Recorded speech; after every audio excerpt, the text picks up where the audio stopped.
Eleanor Hale's hands trembled as she crawled through the tall grass, her wedding dress torn and bloodied. Behind her, the sound of horses grew closer. Men sent by the husband she'd fled on their wedding night after he'd revealed the monster beneath his gentleman's mask.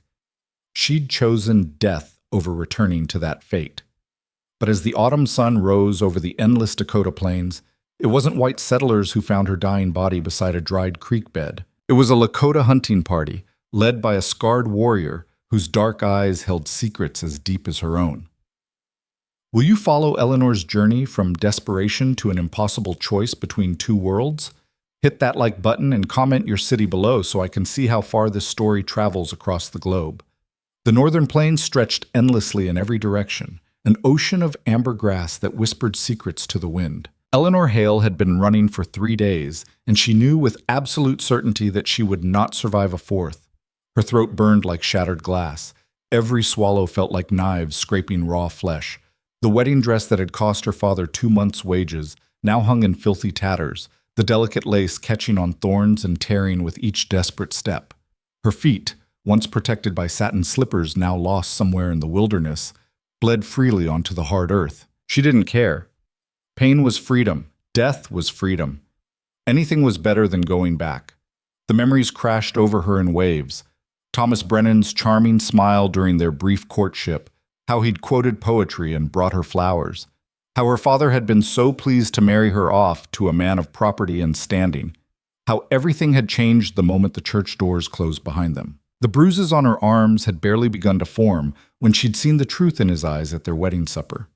The way he'd gripped her wrist until bones ground together. The cold promise in his voice when he'd whispered what he expected from his new wife. The absolute certainty that she was now his possession to break however he pleased. She'd run that very night, stealing through the darkness while he'd drunk himself into a stupor, still wearing the dress she was supposed to be ruined in. Now, 72 hours later, Eleanor collapsed beside a creek bed that held nothing but cracked mud and stones.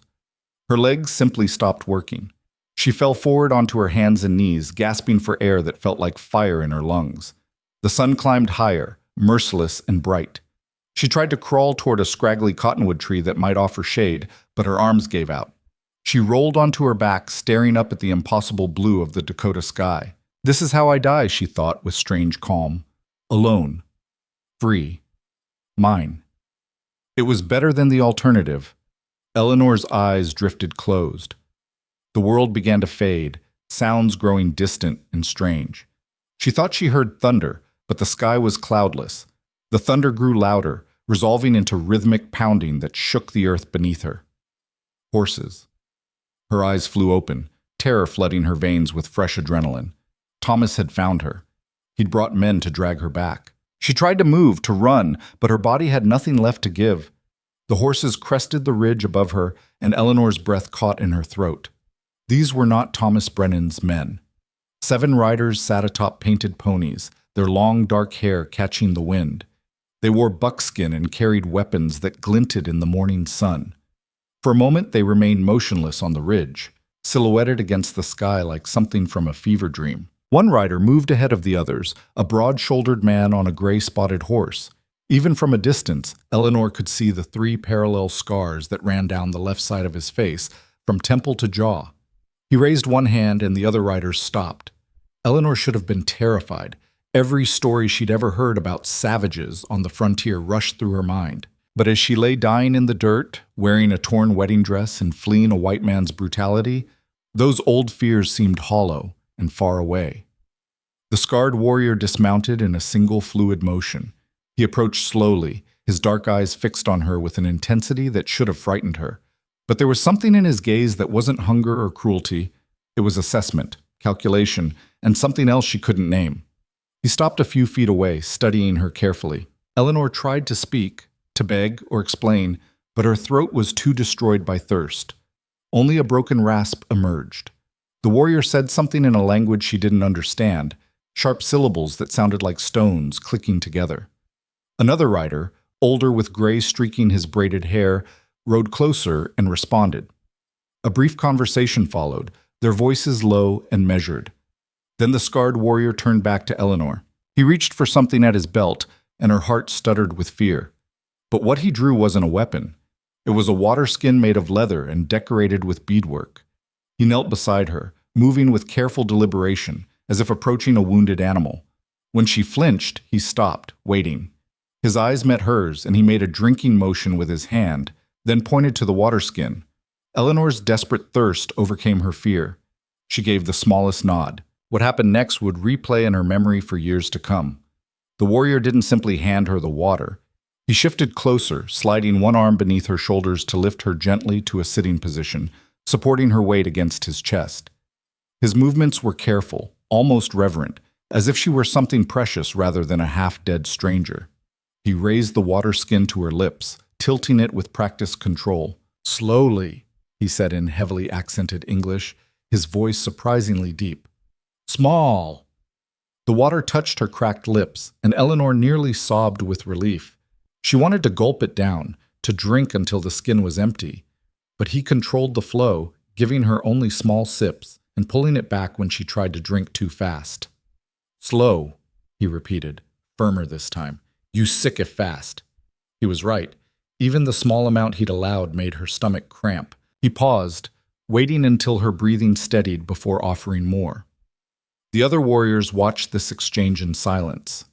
Eleanor caught fragments of their discussion, words she didn't understand but whose tone she could read. Uncertainty, concern, debate.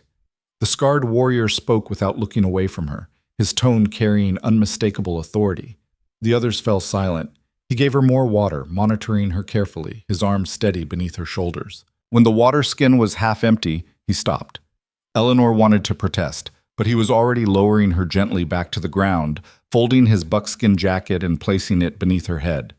He stood and turned to the gray-haired warrior, and a longer conversation followed. Eleanor caught only one word that she recognized: fort, and the sharp negative shake of the scarred warrior's head.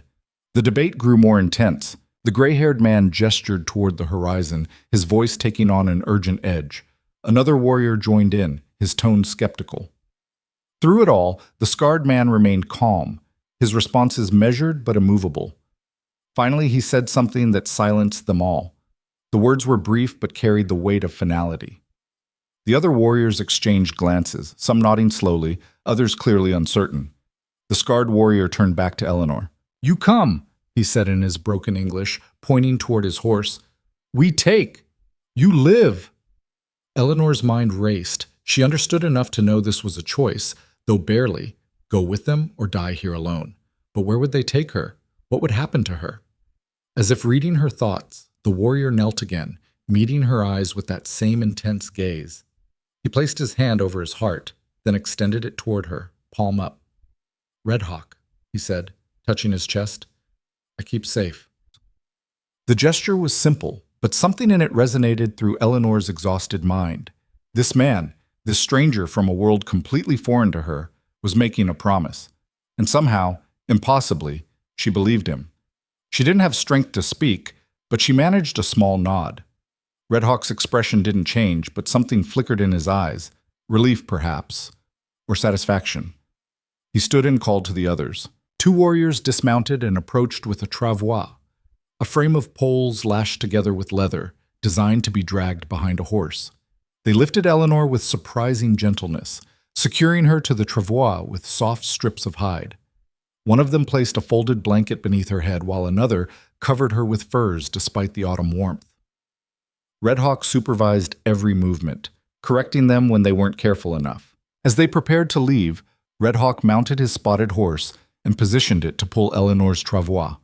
The gray-haired warrior rode up beside him, speaking in a low voice that carried warning. Red Hawk's response was brief, his jaw set with determination. The party began to move, heading north across the plains at a measured pace that wouldn't jostle Eleanor too roughly. She lay on the travois, staring up at the endless sky, trying to process what had just happened. She'd run from one man's ownership only to be taken by strangers into an unknown fate. But something felt different. The way Red Hawk had given her water, the care with which he'd supported her, the promise in his eyes, none of it matched the cruelty she'd fled from. Eleanor's exhausted mind drifted, consciousness fading in and out as the travois swayed rhythmically. She had no idea where they were taking her or what would happen when they arrived. All she knew was that she was still alive, still free from Thomas Brennan's grip, and for now, that was enough. The sun had moved considerably across the sky when Eleanor woke to the sound of voices, many voices. She opened her eyes to find they'd entered a valley where dozens of hide lodges stood in careful arrangement along a stream. Smoke rose from cooking fires, and the smell of wood smoke and roasting meat filled the air. The entire encampment seemed to have stopped what they were doing to watch their arrival. Women paused in their work, children stood frozen in their play, and men emerged from lodges to observe. The collective gaze of at least 100 people fixed on Eleanor with expressions ranging from curiosity to outright hostility. Red Hawk dismounted and spoke to the crowd in clear, carrying tones. His words were met with immediate reaction, some people nodding, others shaking their heads, several voices rising in what sounded like protest. An elderly woman pushed through the crowd, her deeply lined face set in disapproving lines. She gestured sharply at Eleanor and launched into what was clearly an objection, her voice rising with passion. Red Hawk listened patiently, then responded with equal conviction. More voices joined the debate. A younger warrior stepped forward, his face twisted with anger as he shouted something that made others nod in agreement. Red Hawk's responses grew shorter, sharper, his body language shifting from patient explanation to unyielding determination. The gray-haired warrior from the hunting party, clearly someone of importance, raised his hands for silence. When he spoke, the crowd quieted to listen. His words were measured, thoughtful, asking questions that Red Hawk answered directly. Then an older man emerged from the largest lodge in the camp. He wore an elaborate headdress and carried himself with unmistakable authority. The crowd parted immediately, all voices falling silent. The chief, for that's clearly what he was, approached slowly, his weathered face unreadable. He looked at Eleanor for a long moment, then turned to Red Hawk and spoke. It was not a question but a command for explanation. Red Hawk dismounted and stood before the chief with respect but not submission. He spoke at length, gesturing occasionally toward Eleanor, his voice steady and clear. Eleanor couldn't understand the words, but she heard her own desperation reflected in his tone. The desperate flight, the near death, the choice to save rather than abandon. When Red Hawk finished, the chief was silent for several heartbeats. Then he asked a single question, his voice carrying across the assembled crowd. Red Hawk's answer was immediate and absolute. He placed his hand over his heart and spoke words that rang with the weight of oath. The chief's expression shifted almost imperceptibly. He turned to the crowd and made an announcement that caused immediate reaction, surprise, some approval, considerable disapproval, and shocked murmuring throughout. The gray-haired warrior stepped forward again, speaking urgently to the chief. An extended discussion followed, with several other men joining in. Eleanor caught the same word she'd heard before, fort, along with other terms she didn't recognize but whose hostile tone she couldn't miss. Through it all, Red Hawk stood silent and straight, waiting for judgment. Finally, the chief raised his hand for silence. He looked directly at Red Hawk and spoke what sounded like terms or conditions. Red Hawk nodded after each point, his expression grave but accepting. The chief then said something that made the entire crowd stir with reaction. Red Hawk's jaw tightened, but he nodded once more. The elderly woman from before protested loudly, her voice sharp with objection. The chief silenced her with a single gesture and spoke firmly. His words had the ring of final decision. Red Hawk bowed his head in acknowledgement, then turned to several younger men and gave instructions.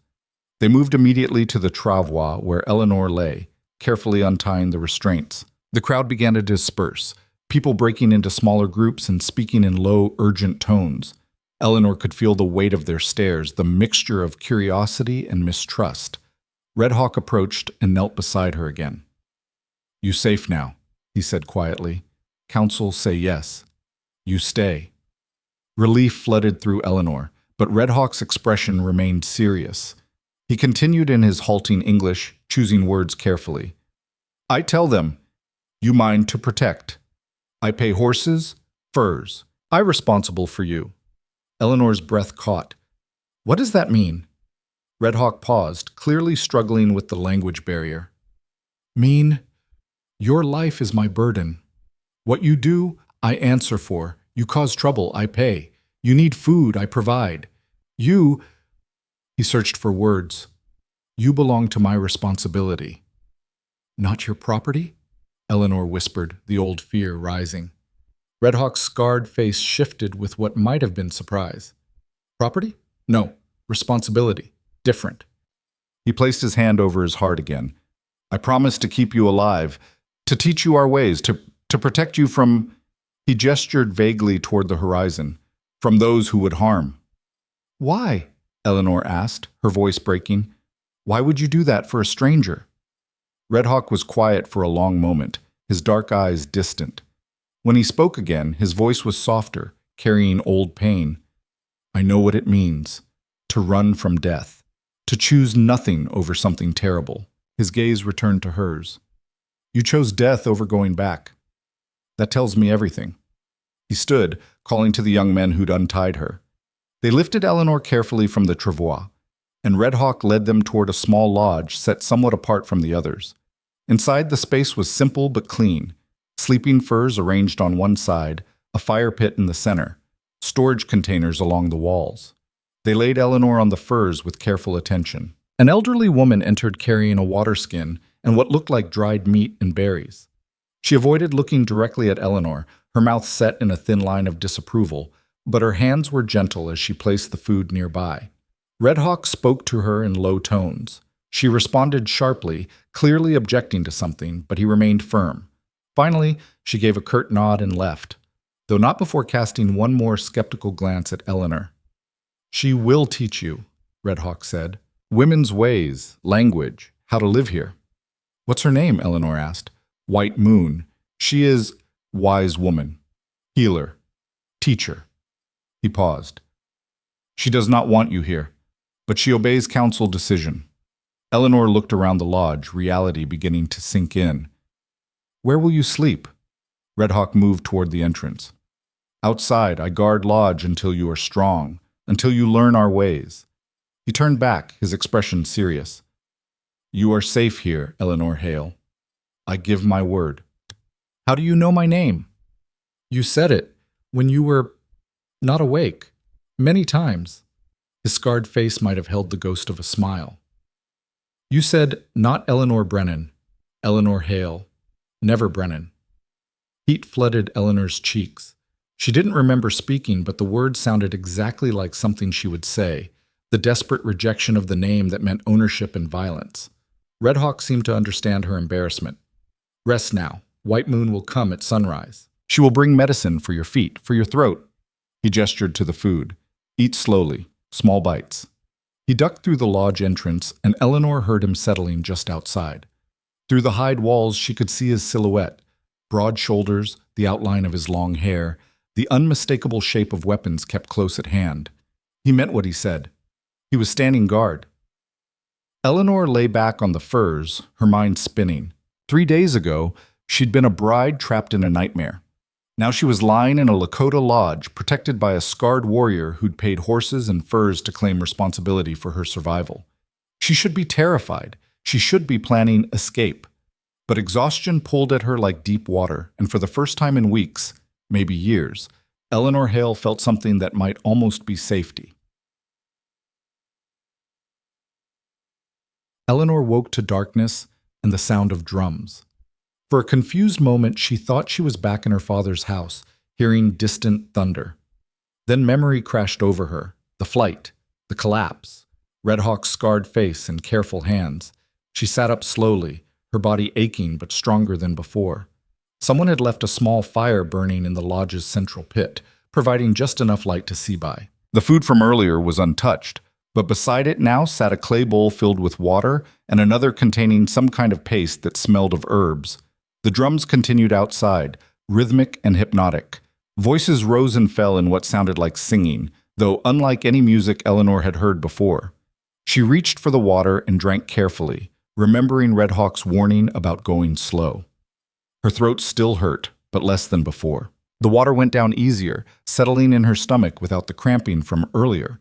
The paste in the other bowl intrigued her. Eleanor touched it cautiously, finding it cool and slightly oily. On impulse, she rubbed a small amount on her cracked lips. The relief was immediate, a cooling sensation that eased the burning.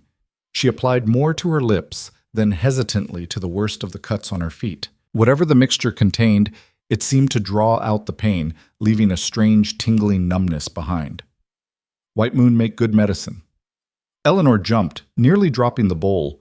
Red Hawk's voice came from just outside the lodge entrance, calm and unsurprised, as if he'd been aware of her waking all along.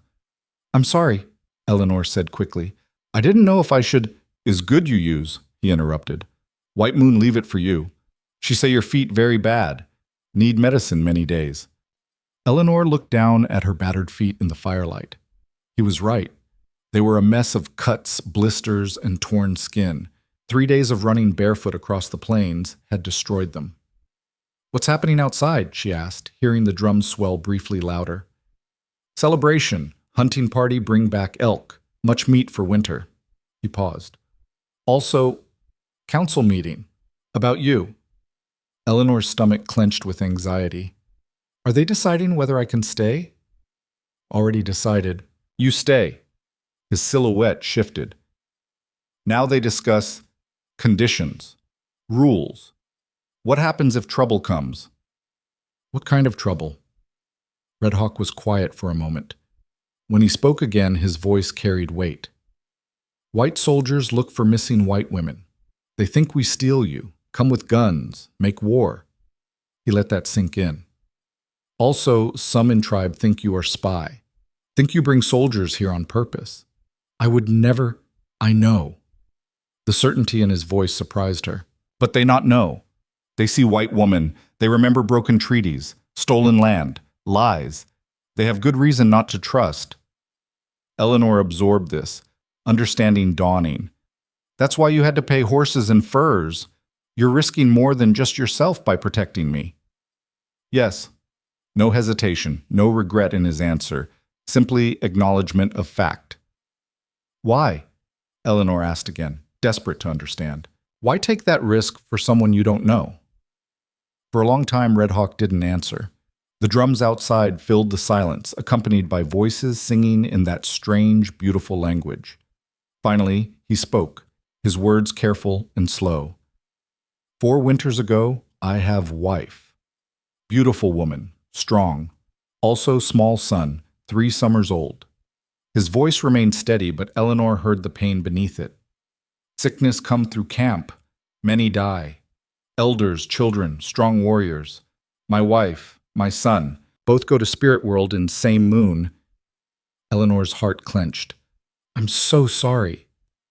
"I ask medicine man why they die. Why not me? I am strong. I am warrior. Take me instead." He paused. "Medicine man say spirits not bargain like trading post. Death comes when it comes, but life is choice. Every day we choose life or we choose to walk with spirits. My wife, my son, they fight hard. They choose life until they have no strength left. But I stop choosing.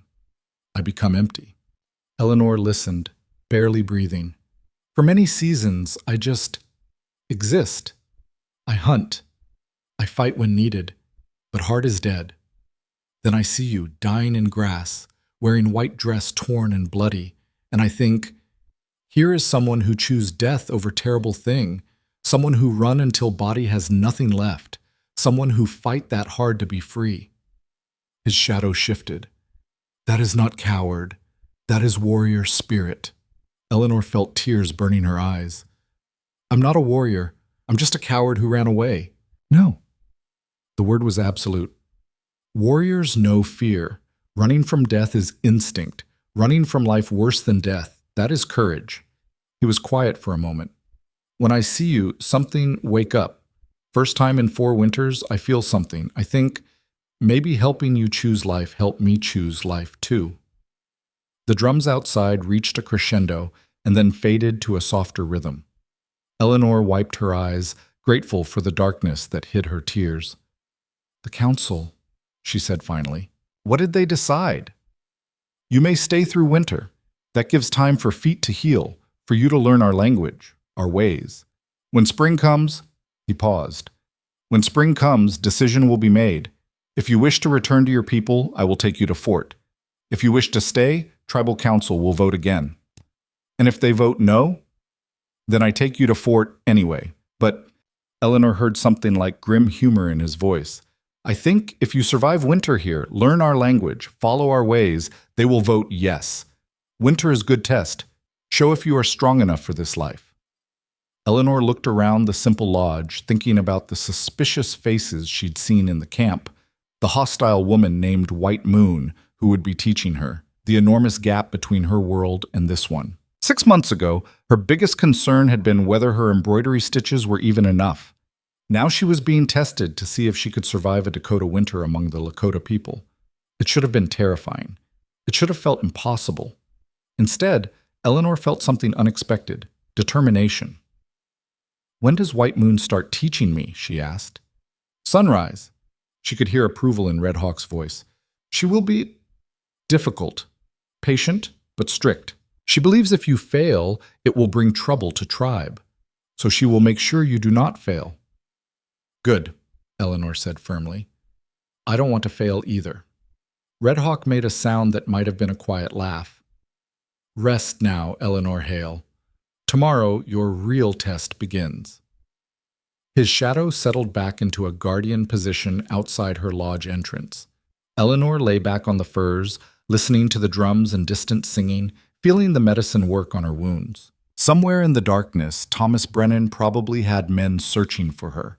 Somewhere out there, the world she'd known still existed, a world of parlors and propriety, of women as property and marriage as transaction. But here, in this lodge, protected by a grieving warrior who saw strength in her desperate flight, Eleanor Hale felt the first fragile stirring of something she'd never expected to feel again. Hope. She pulled the furs closer and let sleep take her.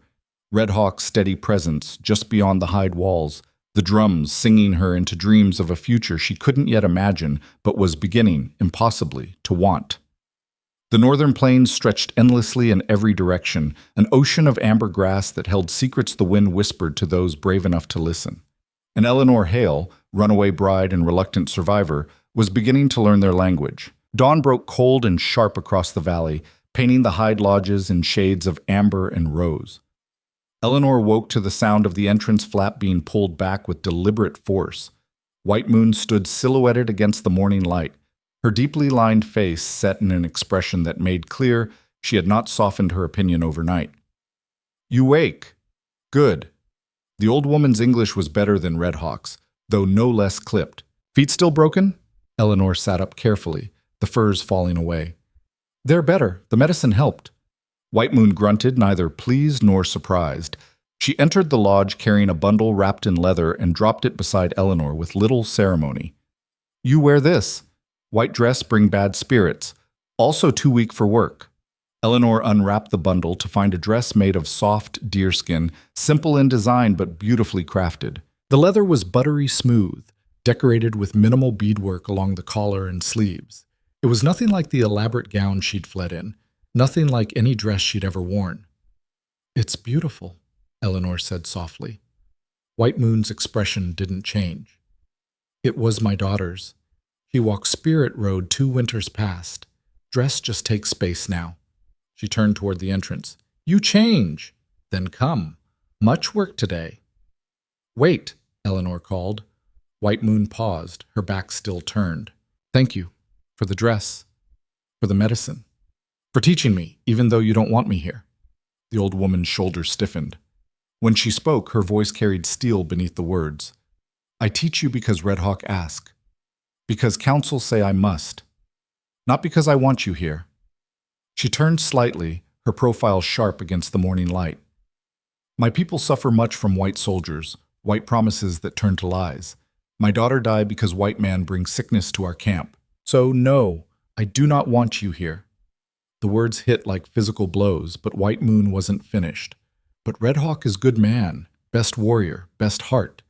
He lose everything and still he protect weak, help elders, guard our people. Her voice grew quieter, sadder. For 4 winters he walked like ghost. No smile, no song, no life in eyes. Then he bring you here, and I see something I not see since his wife die. I see him choose something, fight for something. So I teach you, white girl. I teach you good, because maybe you help him find life again. Or maybe you bring soldiers and death to our camp. Time will tell which. She left before Eleanor could respond, her footsteps fading into the sounds of the waking camp. Eleanor sat motionless, holding the deerskin dress, White Moon's words echoing in her mind. The old woman's daughter had died because of white people. How many others in this camp carried similar losses? How many had watched loved ones die from diseases brought by settlers, or been displaced by broken treaties, or lost family to soldiers' guns? And here Eleanor was, a white woman who'd brought nothing but potential danger to people who had every reason to hate her. She understood White Moon's suspicion now. It wasn't personal cruelty, it was the armor of someone who'd lost too much to trust easily. Eleanor changed into the deerskin dress, her fingers clumsy with the unfamiliar ties and fastenings. The leather settled against her skin like a whisper, soft and warm. When she emerged from the lodge, the camp was fully awake. Women tending fires, children running between lodges, men preparing for the day's hunting. Every eye turned to watch her. Conversation stopped mid-sentence. A child pointed until his mother pulled his hand down sharply. Red Hawk sat near her lodge entrance, exactly where he'd been all night. His eyes registered her appearance in the new dress, something shifting in his expression too quickly for Eleanor to read. He stood smoothly, despite having slept on the ground. "White Moon is waiting," he said quietly, "near the creek. She will teach you to gather water properly, to prepare hides, to see if I'm worth the trouble you've caused," Eleanor finished. Red Hawk's scarred face held approval. "You understand quickly. That is good. You will need that skill." He gestured toward a path leading to the stream. "I will be nearby. If you need, I won't need you to save me from an old woman's lessons," Eleanor said, more sharply than intended. She softened her tone. "I mean, I need to do this myself, to prove I can." Red Hawk studied her for a long moment, then nodded once. "Then prove it, Eleanor Hale." She walked toward the creek alone, feeling the weight of dozens of eyes tracking her movement. White Moon waited beside the stream, surrounded by several younger women who watched Eleanor's approach with expressions ranging from curiosity to outright hostility. "This is Eleanor," White Moon announced in her own language, then repeated in English for Eleanor's benefit. "She know nothing. She is weak. She will learn or she will fail. Either way, we will know her worth before winter ends." She switched fully to English, her tone making clear this was as much for Eleanor as the others. "These women are Strong River, Dancing Leaf, and Quiet Doe. They help teach. They also watch. Make sure you learn right way." Strong River, a woman perhaps 5 years older than Eleanor with muscled arms and a warrior's bearing, stepped forward. She said something in Lakota that made the others laugh, not kindly. White Moon's mouth tightened, but she didn't reprimand the woman. "She say white women have soft hands, soft hearts, soft everything," White Moon translated flatly. "She say you probably cry before midday meal." Eleanor met Strong River's challenging stare. "Tell her I've already cried more than I ever thought possible. I've got nothing left to waste on sore hands." White Moon's eyebrow rose slightly. She translated, and Strong River's smirk faded into something more appraising. "First lesson," White Moon said, gesturing to several large containers made of hide. "Water. Camp need fresh water every day. Women collect at dawn before sun make it warm. You carry 4 trips. Fill containers, bring to lodges that need." Eleanor looked at the containers, then at the steep bank leading up from the creek. 4 trips carrying those heavy vessels would be brutal on her damaged feet. "Begin," White Moon commanded. What followed were the longest hours of Eleanor's life. She filled the first container, the cold creek water numbing her hands, and lifted it. Pain shot through her feet immediately as she took her first step up the bank. The container was far heavier than she'd anticipated, the uneven weight throwing off her balance. She made it halfway up the bank before her feet gave out. She fell hard, water splashing everywhere, the container tumbling back toward the creek. Dancing Leaf caught it before it could be damaged, her movements quick and practiced. The women watched in silence as Eleanor pulled herself upright, her dress now soaked, her feet screaming with pain. Strong River said something that sounded like mockery. White Moon silenced her with a sharp word. "Again," the old woman said simply. Eleanor descended to the creek, filled the container, and tried once more. This time she made it 3/4 of the way before her feet failed her. Again she fell. Again Dancing Leaf caught the container. "Your feet too weak," White Moon observed clinically. "You walk wrong. Put weight on toes when should use whole foot.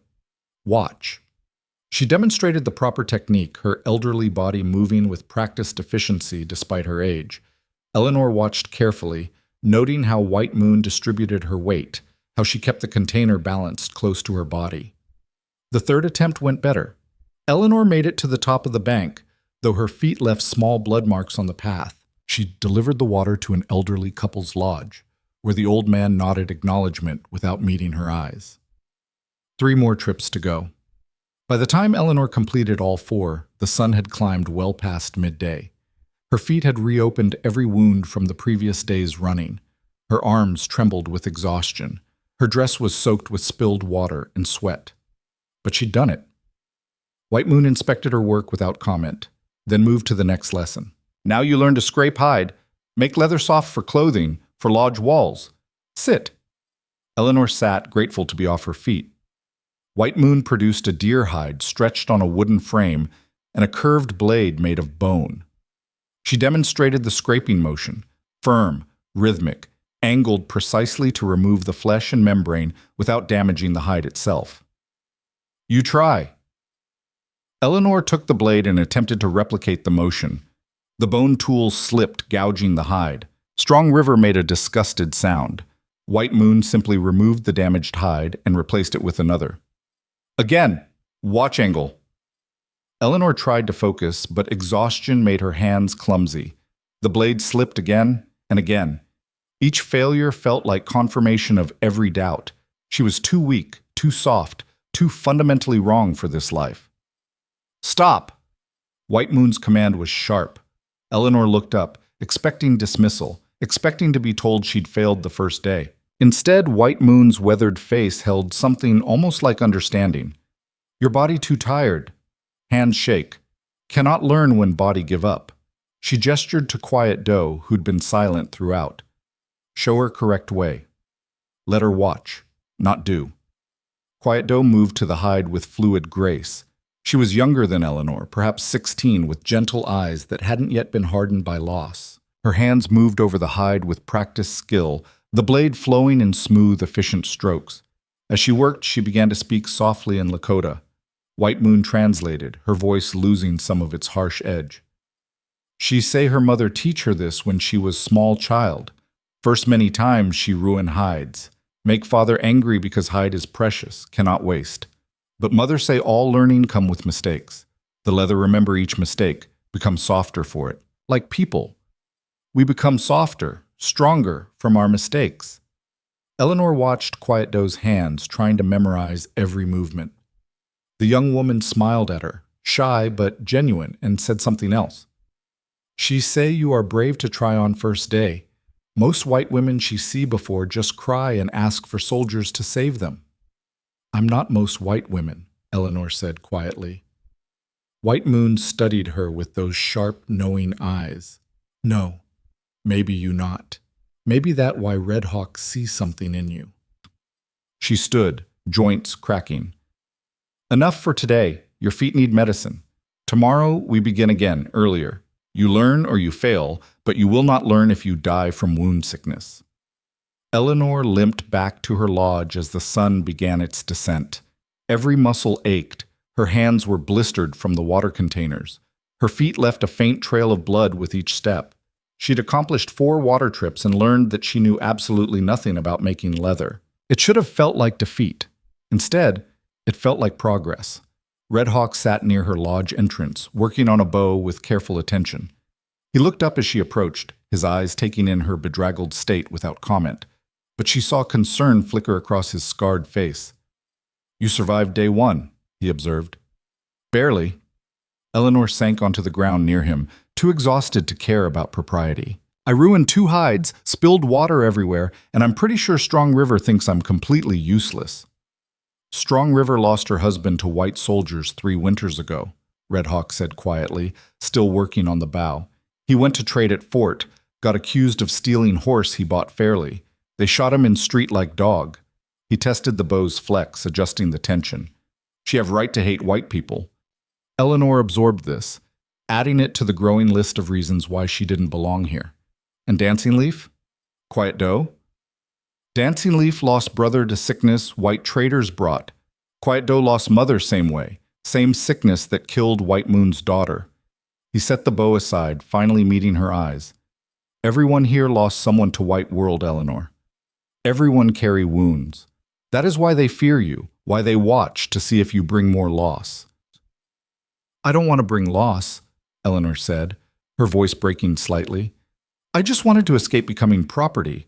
I didn't mean to bring danger to people who've already suffered. Red Hawk was quiet for a moment, his gaze distant. You know what I see when I watch you today? He didn't wait for her answer. I see women who fall many times but stand up again. Women who could ask for special treatment because of hurt feet, but instead push through pain. Women who listen when taught, who not make excuses.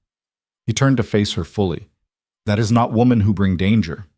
That is women who survive. Eleanor felt tears burning behind her eyes, but she blinked them back. White Moon said I'm weak and soft. She's right. Now you are weak and soft, Red Hawk agreed, making Eleanor laugh despite herself. But weakness is not permanent. Soft can become hard. Question is not what you are now. Question is what you choose to become. He stood and disappeared into his own lodge. Eleanor realized with surprise that he had one. He'd simply chosen to guard hers instead of sleeping in his own shelter. He returned moments later carrying a small pot of the same herbal medicine from before. Give me your feet, he said simply. Eleanor hesitated. I can do it myself. You can barely move. Give me your feet, Eleanor Hale. This is not about pride. She extended her legs reluctantly. Red Hawk knelt and examined her feet with a healer's careful attention, his face darkening at the extent of the damage. You should have stopped. White Moon would have understood. Would she? Or would she have marked it as proof I'm too weak to survive here? Red Hawk began applying the medicine with gentle, practiced movements. His hands were surprisingly careful for their size, touching only what was necessary. White Moon is hard teacher because she cannot afford to be soft. If you fail, council will blame her for not preparing you properly. If you succeed but get hurt learning, council will blame her for pushing too hard. She walked thin path between competing demands. Eleanor watched him work, this scarred warrior who'd paid horses and furs for the right to protect a stranger. Why is she the one teaching me? Why not someone else? Because she is best teacher, best at women's work, best at medicine, best at language. He moved to her other foot, his touch remaining gentle despite the clinical nature of the task. Also because if she approve of you, others will listen. She carry much respect in tribe. Her word means something. She doesn't approve of me. Not yet, Red Hawk agreed, but you're still alive after first day. That is something. Tomorrow you will do better. Feet will heal a little. Hands will remember how to grip. Each day you get stronger. He finished applying the medicine and stood. That is how survival works. Not one great moment of strength, but many small moments of refusing to give up. He brought her food, dried meat, berries, and a kind of bread made from ground seeds that she didn't recognize. Eleanor ate slowly, her body crying out for sustenance. The council, she said between bites. You said they're watching me. What exactly are they watching for? Red Hawk settled across from her, his back against the lodge. They watch to see if you can learn our language, our ways. They watch to see if you respect our customs or think your ways better. They watch to see if you bring trouble, if soldiers come looking, if you try to escape and lead them back here. He paused. Most important, they watch to see if you choose this life or if you're just hiding until you can return to your world. What if I don't know yet which I'm choosing? Eleanor asked honestly. Then you tell truth about that. Our people value honesty more than easy answers. His dark eyes held hers. You have until spring. That is fair time to decide. But whatever you decide, you must commit fully. Half choice, bring only suffering. Eleanor nodded slowly, understanding the wisdom in his words. Red Hawk, the horses and furs you paid for me, was that a lot? Did it cost you much? His expression shifted, becoming carefully neutral. Cost is not important. It's important to me. I don't want to owe a debt I can't repay. You owe me nothing, Red Hawk said firmly. What I paid by choice. That is my burden, not yours. Still, I'd like to know. Red Hawk sighed, recognizing her determination. 3 horses, good horses, strong, also 10 winter furs, beaver, elk, also my bow from before, one my father made. Council requires significant payment to show I am serious about responsibility I take on. Eleanor's breath caught. Your father's bow? Red Hawk. That must have meant— It meant I was serious, he interrupted quietly. That was point. Council need to know I would not abandon you if teaching became difficult or if you made mistakes. Bo was proof of commitment. He met her eyes steadily. I do not regret it. Silence fell between them, heavy with words neither knew how to speak. Finally, Eleanor broke it. Will you teach me your language? White Moon will teach me women's words, but I need to understand when people speak around me. I need to know what they're saying about me. Something like respect crossed Red Hawk's face. Yes, I will teach. He thought for a moment, then pointed to himself. Red Hawk, in our language, Changpi Luta. He pronounced it slowly, the syllables flowing together in ways Eleanor's mouth didn't know how to shape. She tried to repeat it and failed miserably. Red Hawk's lips twitched in what might have been amusement.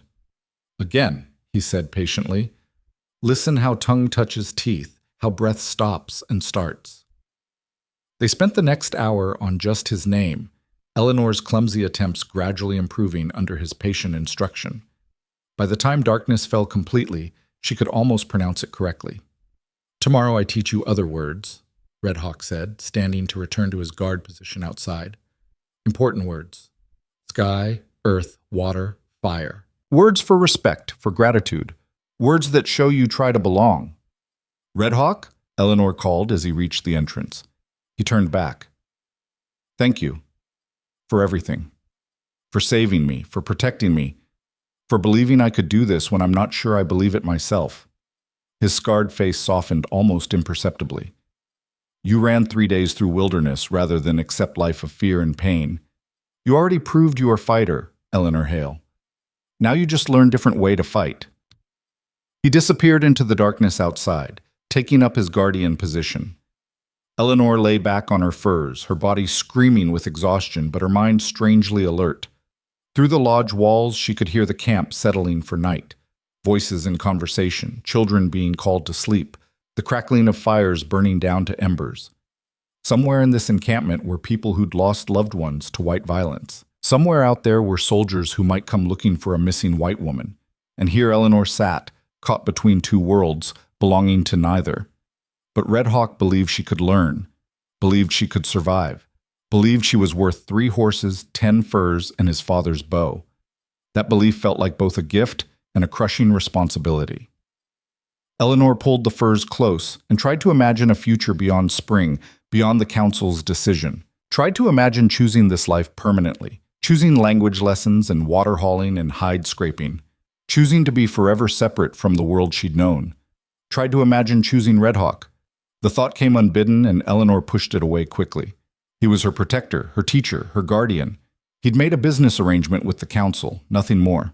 The fact that he'd lost his own family, that he'd spoken of finding something awakening in himself, none of that meant what her foolish heart wanted it to mean. She closed her eyes, willing sleep to come. Tomorrow would bring more lessons, more failures, more chances to prove herself. And the day after that, and every day until spring, when she'd have to make a choice that would determine the rest of her life. For now, all Eleanor could do was survive one day at a time, one lesson at a time, one small moment of refusing to give up at a time. In the darkness outside her lodge, Red Hawk sat with his weapons close and his mind alert. He told Eleanor that protecting her had awakened something in him, and it was true. But what he hadn't told her, what he could barely admit to himself, was the precise nature of that awakening. 4 years he'd walked as a ghost among his people. 4 years since he'd have felt anything beyond the dull ache of loss. He'd convinced himself that part of his spirit had died with his wife and child, that he'd never again know the feeling of wanting someone to survive, to thrive, to smile. Then he'd found a white woman dying in her torn wedding dress, running from a fate worse than death. And something in him had recognized something in her. 2 broken people who'd chosen different kinds of death over surrendering to cruelty. But what had started as recognition was becoming something more complex, something that frightened him more than any enemy he'd faced in battle.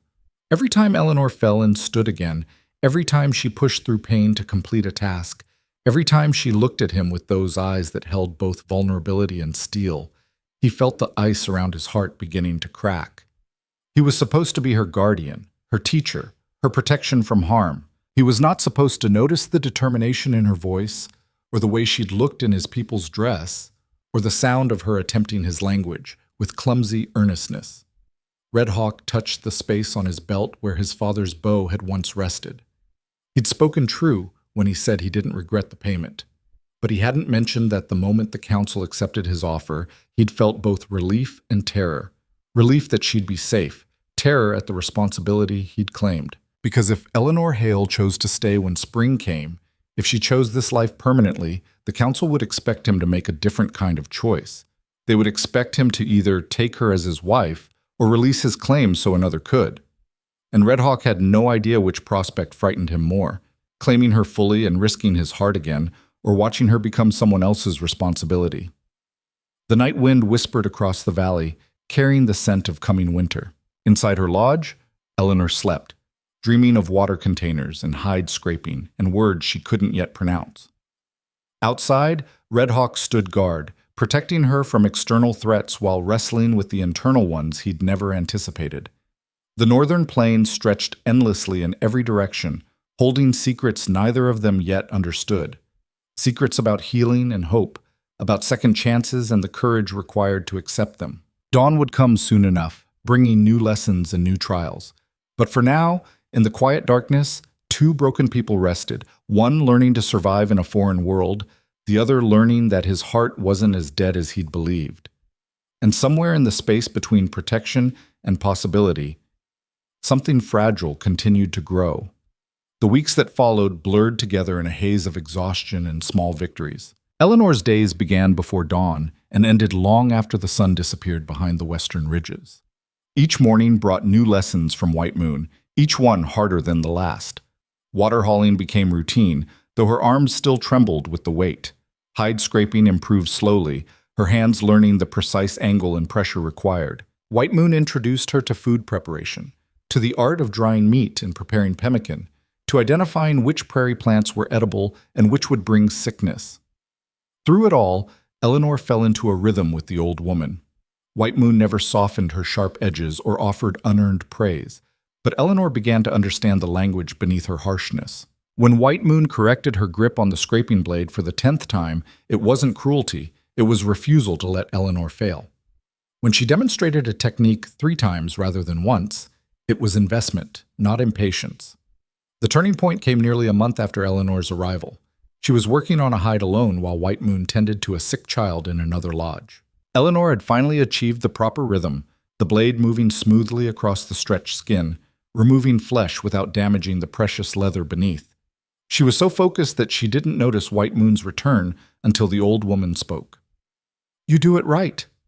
Eleanor looked up, startled.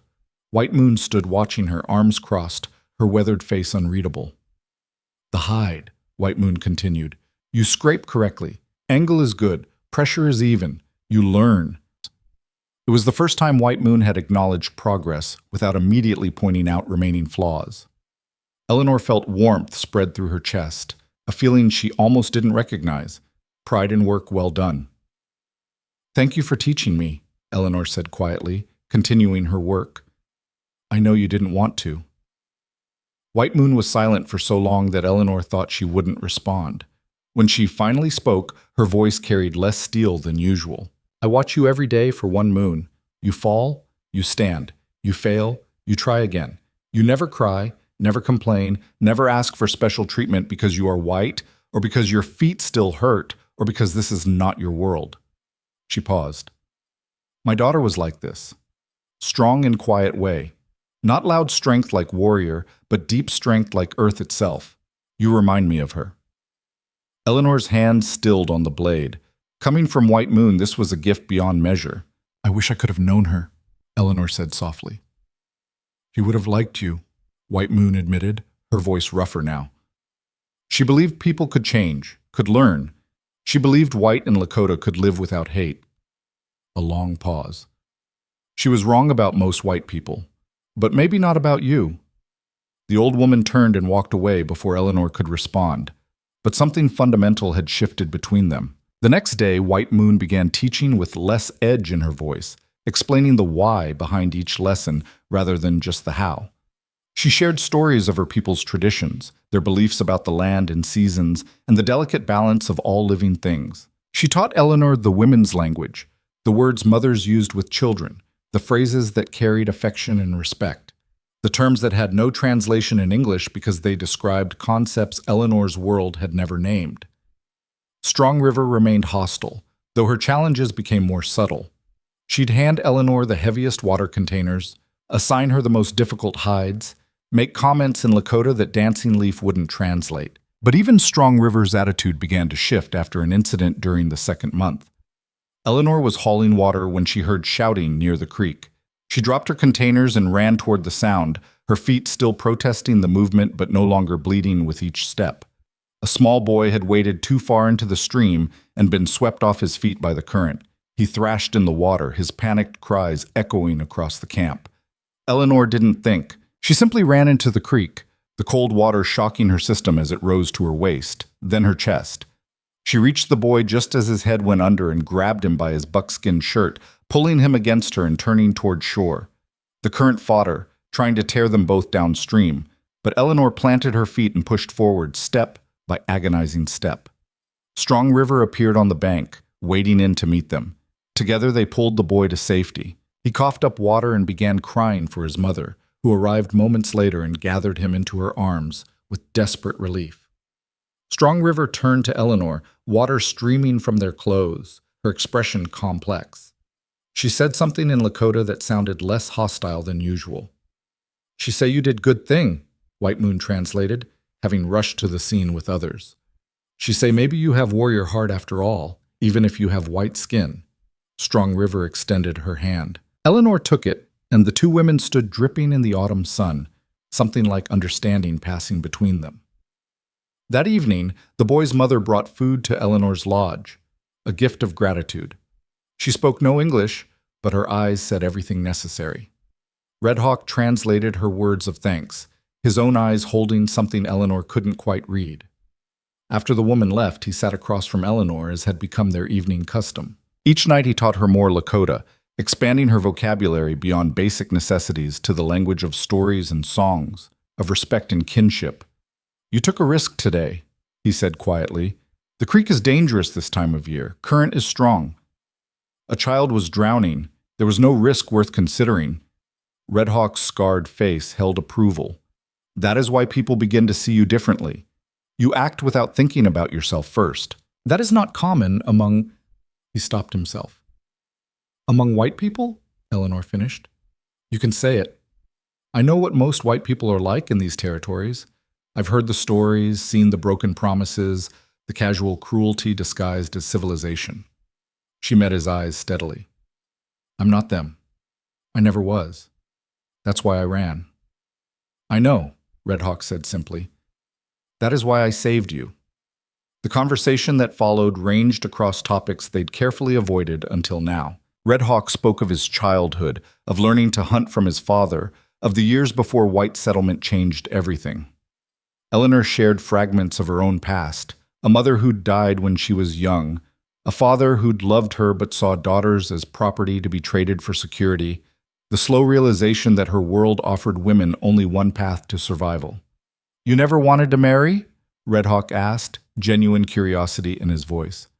"I wanted partnership, not ownership," Eleanor said. "I wanted someone who'd ask my opinion, value my thoughts, see me as a person rather than a pretty ornament for their household." She laughed bitterly. "Instead, I got Thomas Brennan, who saw me as something to break and control." Red Hawk was quiet for a moment. "In my world, marriage is different. Man and woman choose each other. Either can walk away if there is no respect, no partnership. Children belong to both, not to man alone. Woman own her own property, make her own decisions." Eleanor stared at him. "Truly? That's how it works here?" "Yes. Marriage is partnership of equals, or it is nothing." His dark eyes held hers. "My wife. She was a strong woman. She tell me when I am wrong, challenge my thinking, make me better man. That is what marriage should be." That sounds like something worth choosing, Eleanor said softly. The air between them grew charged with unspoken meaning. Red Hawk stood abruptly. I should check the perimeter. Make sure all is safe for night. He left quickly, and Eleanor sat alone wondering what exactly had just passed between them. Over the past weeks, she'd grown accustomed to his presence, to their evening conversations, to the security of knowing he stood guard outside her lodge each night. What had started as gratitude for rescue had become something more complex: respect for his integrity, admiration for his strength tempered with gentleness, appreciation for the way he treated her as an equal worthy of education rather than a burden to be managed. She was beginning to realize with growing clarity and concern that she was developing feelings for Red Hawk that extended far beyond simple gratitude. The realization should have frightened her. A month ago, she'd been running from one man's claim of ownership. Now she found herself drawn to another man, one from a completely different world. But the two situations couldn't have been more different. Thomas Brennan had demanded submission. Red Hawk offered choice. Thomas had seen her as property. Red Hawk saw her as someone capable of growth and strength. Still, Eleanor forced herself to be practical. Red Hawk had paid horses and furs for the responsibility of protecting her, not for the right to claim her as his wife. His interest was duty, nothing more. The fact that he'd lost his own family likely made him more compassionate toward those in distress. But compassion wasn't the same as affection. She needed to focus on learning, on proving herself worthy of the tribe's acceptance come spring. Her personal feelings were a distraction she couldn't afford. But as the weeks continued and autumn deepened toward winter, maintaining that distance became increasingly difficult. Red Hawk was patient and thorough in his teaching, spending hours each evening expanding her vocabulary, explaining the nuances of his people's customs and beliefs. He showed her how to identify animal tracks, how to read weather signs in the clouds, how to move quietly through grass without disturbing the land. He taught her the stories his people told about the stars, about the creation of the earth, about the proper way to show respect to the animals that gave their lives for food and clothing. And sometimes, in unguarded moments, Eleanor caught him watching her with an expression that made her heart race, something beyond duty or responsibility, something that looked almost like longing. The first snow came in late October, dusting the valley with white powder that melted by midday. The tribe began preparing in earnest for the long winter ahead. Hunting parties went out more frequently, bringing back elk and deer to be dried and stored. Women worked longer hours processing hides and sewing winter clothing. The entire camp moved with focused urgency, every person contributing to survival. Eleanor threw herself into the work, determined to prove her value. She helped prepare meat for drying, her knife skills improving under Dancing Leaf's patient instruction. She assisted with hide processing, her hands now calloused and strong. She learned to sew with sinew and bone needles, creating clothing that would withstand harsh cold. White Moon began teaching her medicine, showing her which herbs treated fever, which roots eased pain, which leaves could be made into poultices for wounds. The old woman explained that medicine knowledge was sacred, passed from healer to healer, and that by sharing it with Eleanor, she was making a statement to the tribe, that Eleanor was worthy of receiving their most precious knowledge. "You understand what this means?" White Moon asked one day as they ground herbs together.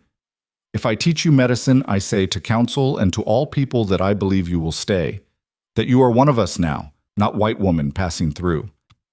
Eleanor's hands stilled. "White Moon, I still don't know if I'll choose to stay when spring comes." The old woman's eyes were sharp but not unkind. "Your mouth say you not know, but your heart already decided. I see it in how you work, how you learn, how you look at Red Hawk when you think no one watches." She returned to grinding the herbs. "Question is not whether you stay. Question is whether you have courage to admit what you already know." That night, Eleanor lay awake long after the camp settled into sleep. White Moon's words echoed in her mind, forcing her to confront truths she'd been avoiding. She'd been telling herself she was keeping her options open, waiting to see how the winter unfolded before making a decision. But that was a lie born of fear. The truth was simpler and more terrifying. She'd already made her choice. Somewhere between water hauling and hide scraping, between language lessons and rescue missions, between White Moon's grudging acceptance and Red Hawk's patient teaching, Eleanor had chosen this life. Chosen these people. chosen a future that looked nothing like anything she'd imagined growing up. The question now was what to do about Red Hawk, the way her pulse quickened when he approached, the way she listened for his voice among others in the camp, the way she'd begun measuring her days by their evening conversations, those quiet hours where they sat together and shared pieces of themselves. Eleanor pulled the furs closer, listening to the wind pick up outside. Winter was coming in earnest, and with it would come long months of close quarters, of survival depending on community and trust. Long months of Red Hawk's steady presence just outside her lodge, protecting her even though they both knew no external threat would brave the harsh cold.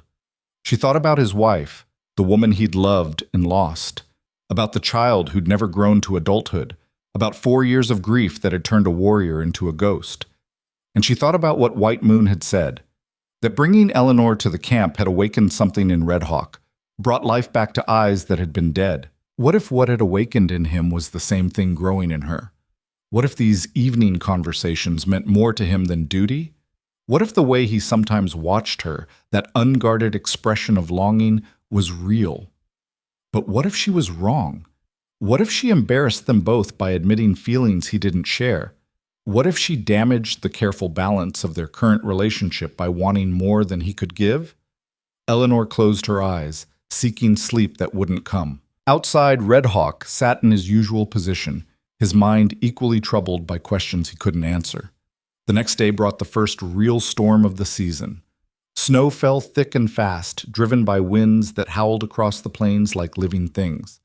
The camp retreated into lodges, people emerging only for necessary tasks. Eleanor spent the day with White Moon and several other women working on winter clothing while the storm raged outside. Quiet Doe sat beside Eleanor, her nimble fingers flying through complex beadwork while she chatted in a mixture of Lakota and broken English. Her shyness had faded over the weeks, replaced by genuine warmth. She'd appointed herself Eleanor's friend and defender, stepping in when others still showed suspicion or hostility. "You learn fast," Quiet Doe said, examining Eleanor's attempt at beadwork. "First time I see white women who want to learn, not just want to change everything to white way." The Dancing Leaf, who'd been reserved but never cruel, added her own observation. "My mother say you have good spirit. Say maybe White Moon is right. Maybe you stay." "Does it matter to you?" Eleanor asked. "Whether I stay or go?" The two young women exchanged glances. Quiet Doe spoke first. "At first, I think you bring trouble. Think soldiers come, make war. But now," she struggled for words in English. "Now I think maybe you bring different thing. You show that not all white people same, that some can learn, can change. That is important for children to see, that hate is choice, not destiny." Dancing Leaf nodded agreement. "Also you make Red Hawk smile again. Not big smile, but small one, in eyes. That is worth much." Eleanor felt heat rise in her cheeks. "I don't think everyone see it," Quiet Doe interrupted gently. "How he watch you, how you watch him, how you both pretend not to watch each other." She giggled, "is like story elders tell. Two people who find each other after great sorrow, who heal together." Before Eleanor could respond, Strong River entered the lodge, shaking snow from her clothes. She'd brought fresh water despite the storm, her strength evident in how easily she carried what would have made Eleanor struggle. She set the containers down and regarded Eleanor with an expression that had evolved from hostility to grudging respect. She said something in Lakota. Dancing Leaf translated. She asked if you planned to accept Red Hawk's claim when winter ends. Eleanor blinked. "His claim? I'm not his property." Strong River spoke again, more words flowing rapidly. White Moon, who'd been working quietly in the corner, intervened with a sharp explanation in English. "She not mean property, she mean—" White Moon paused, searching for the right words. "Red Hawk paid bride price to council. In our way, that mean he claim right to court you, to offer marriage. If you accept, he become your husband. If you refuse, he must return to council and release claim so another can try." She asked if you know this, if you understand what his payment meant. The lodge seemed to spin around Eleanor. "Bride price? I thought—" "He said he paid for the responsibility of protecting me, nothing more." White Moon's weathered face softened with something like sympathy. "That is what he say because he is honorable man. He not want to pressure you, not want you to feel owned or forced. But everyone else understand. The horses, the furs, his father's bow, these are traditional gifts for claiming woman you want to marry. Council accept his payment not just as promise to protect, but as declaration of intent to court. Eleanor struggled to process this information. So everyone thinks, the whole tribe believes, that Red Hawk courts you, White Moon confirmed. That when spring comes, he will formally ask you to be his wife. That is why some people watch you so carefully. They want to see if you're worthy of him, if you will honor his choice or break his heart again. The world tilted on its axis. Everything Eleanor thought she understood about her situation suddenly looked different. Red Hawk's careful distance, his insistence on propriety, his nightly guard duty, she'd interpreted it as duty when it might have been courtship. The way the tribe watched them, the questions about her staying, it all made sense now. "Why didn't he tell me?" Eleanor whispered.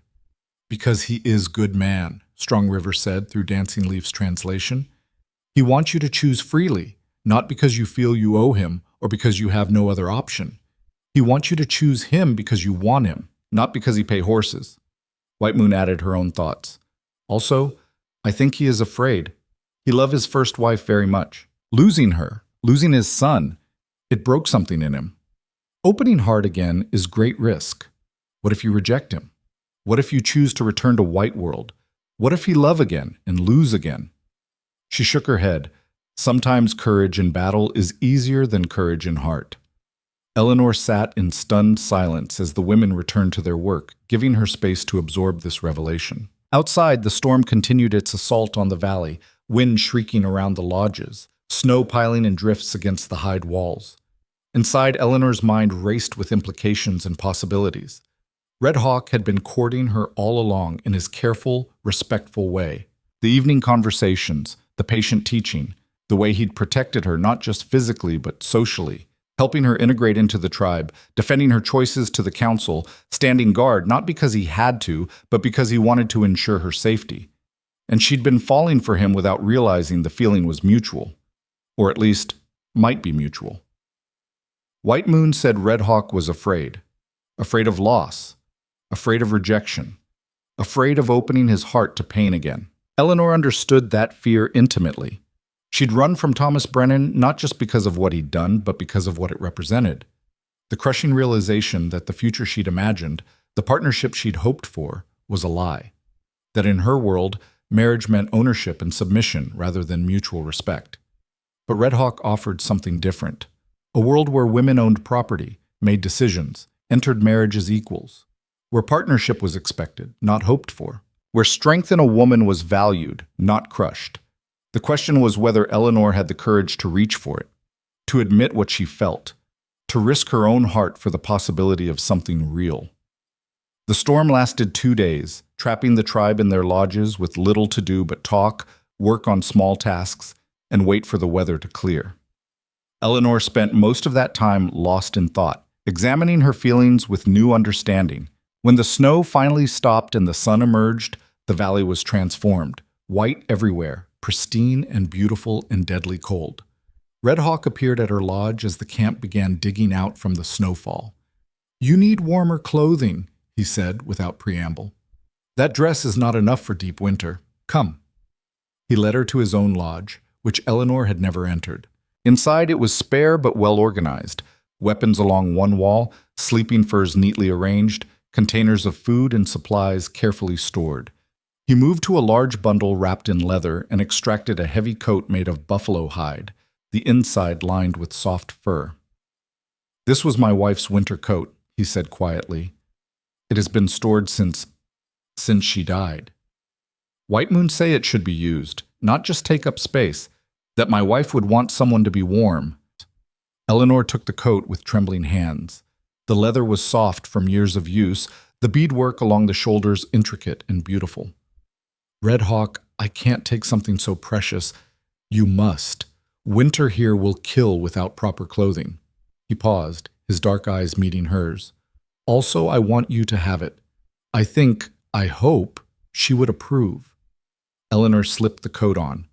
It fit perfectly, the fur lining immediately warming her skin. She could smell sage and smoke in the leather, traces of the woman who'd worn it before. "It's beautiful," she whispered. Red Hawk's expression held complicated emotions, sorrow, acceptance, and something Eleanor now recognized as longing. She was a beautiful woman, beautiful heart. When she died, I thought I would never... He stopped, struggling with words. For a long time I was sure Hart was dead, could not imagine feeling anything again. But then he fell silent and Eleanor made a decision. White Moon was right. Her heart had already chosen. The only question was whether she had the courage to speak it aloud. But then you found me dying in the grass, she finished softly, and something changed. Red Hawk's eyes widened slightly. You know? The women told me about the bride price, about what your payment to the council really meant. Eleanor stepped closer. Why didn't you tell me yourself? Because I not want you to feel trapped again. Not want you to think I save you just to own you. His voice was rough with emotion. You run from men who see you as property. I would not make you feel same way. So you've been courting me, Eleanor said, the word feeling strange in her mouth. All these weeks, the teaching, the conversations, the protection, you've been showing me who you are, giving me time to choose. Yes, simply, honestly. Eleanor's heart pounded so hard she could hear it in her ears. And if I choose you? If I say yes when spring comes? Red Hawk's scarred face transformed with an expression Eleanor had never seen. Hope mixed with fear, longing tempered by uncertainty. Then I will be honored beyond measure. We'll spend every day trying to be worthy of your choice. We'll be partner you deserve, not owner you ran from. And if I say no? Pain flickered across his features, but he kept his voice steady. Then I will take you to Fort as promised. We'll make sure you're safe, that you have supplies, that soldiers know you ran by choice, not stolen. Then I will honor your decision and let you go. The lodge was warm from the small fire burning in the center, but Eleanor barely felt it. She was caught in Red Hawk's gaze, seeing everything he felt reflected in those dark eyes. The grief he'd carried, the hope he'd rediscovered, the fear of loss that haunted every moment of connection. She thought about Thomas Brennan, about the cruelty hidden behind charm, about her father trading her like livestock, about a world that saw women as decorative property with no voice, no agency, no worth beyond their usefulness to men. Then she thought about Red Hawk asking permission to give her water, about White Moon's harsh teaching that was really investment, about Quiet Doe's friendship and Strong River's grudging respect, about a world where women owned themselves, where partnership meant equality, where strength was celebrated rather than crushed. I need to tell you something, Eleanor said, her voice shaking slightly, about why I really ran from Thomas Brennan, what he did that made me choose death over going back.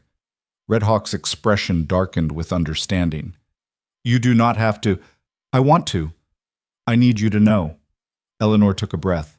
On our wedding night, after the ceremony, after everyone left us alone, he told me exactly what he expected, how I was his property now, bought and paid for, how my job was to submit, to serve, to give him children and never question his authority.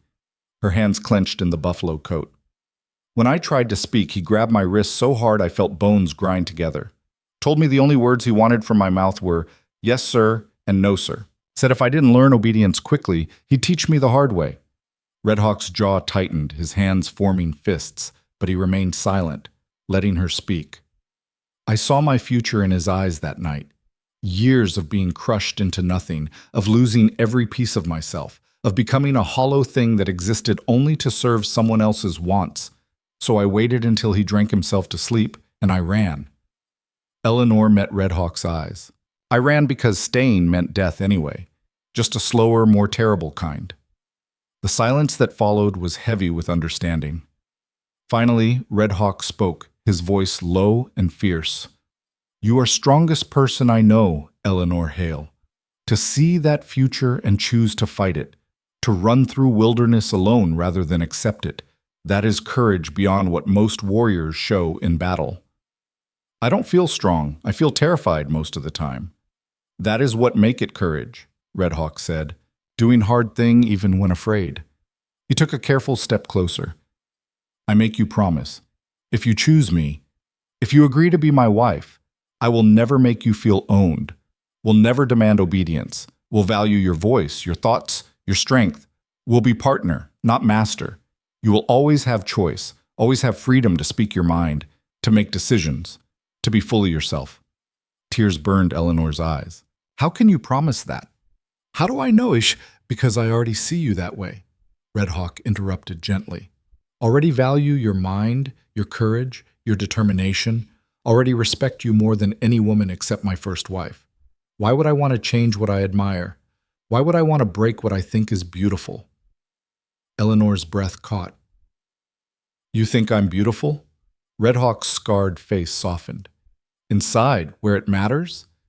Yes, most beautiful spirit I ever meet. Strong and fierce and refusing to give up even when everything hard. That is beauty that lasts, that grows stronger with time. He paused, vulnerability clear in his expression. But I understand if you cannot trust again. Understand if fear too strong. I will not push, will not demand answer now. You have until spring. Until then, I will keep teaching, keep protecting, keep showing you who I am. And you can decide if that is enough. Eleanor stood in the warmth of his lodge, wearing his dead wife's coat, her heart full of feelings she'd never expected to have again. She thought about White Moon's words, that the question wasn't whether she'd stay, but whether she had courage to admit what she already knew. She knew Red Hawk was different from Thomas Brennan in every way that mattered, knew that what he offered was real partnership, not pretty lies, knew that her heart had already made its choice and was simply waiting for her courage to catch up. But she also knew that Red Hawk was right. She needed time to build trust, to prove to herself that his promises were genuine, to let the fear from her past loosen its grip enough to reach for a different future. Okay, she said finally. I'll use the time until spring. I'll keep learning, keep building my life here, keep getting to know who you are. And when spring comes, I'll give you my answer. Relief and acceptance crossed Red Hawk's face. That is fair. That is wise. He stepped back, restoring the careful distance he'd maintained.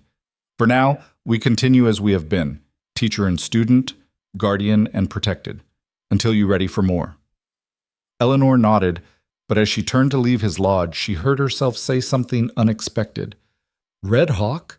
Just so you know, I'm already fairly certain what my answer will be. I just need time to be completely sure, to trust myself again.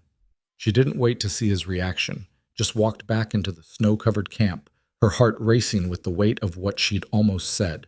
Behind her, Red Hawk stood in the entrance to his lodge, watching her go, hope blazing in his chest like fire against the winter cold.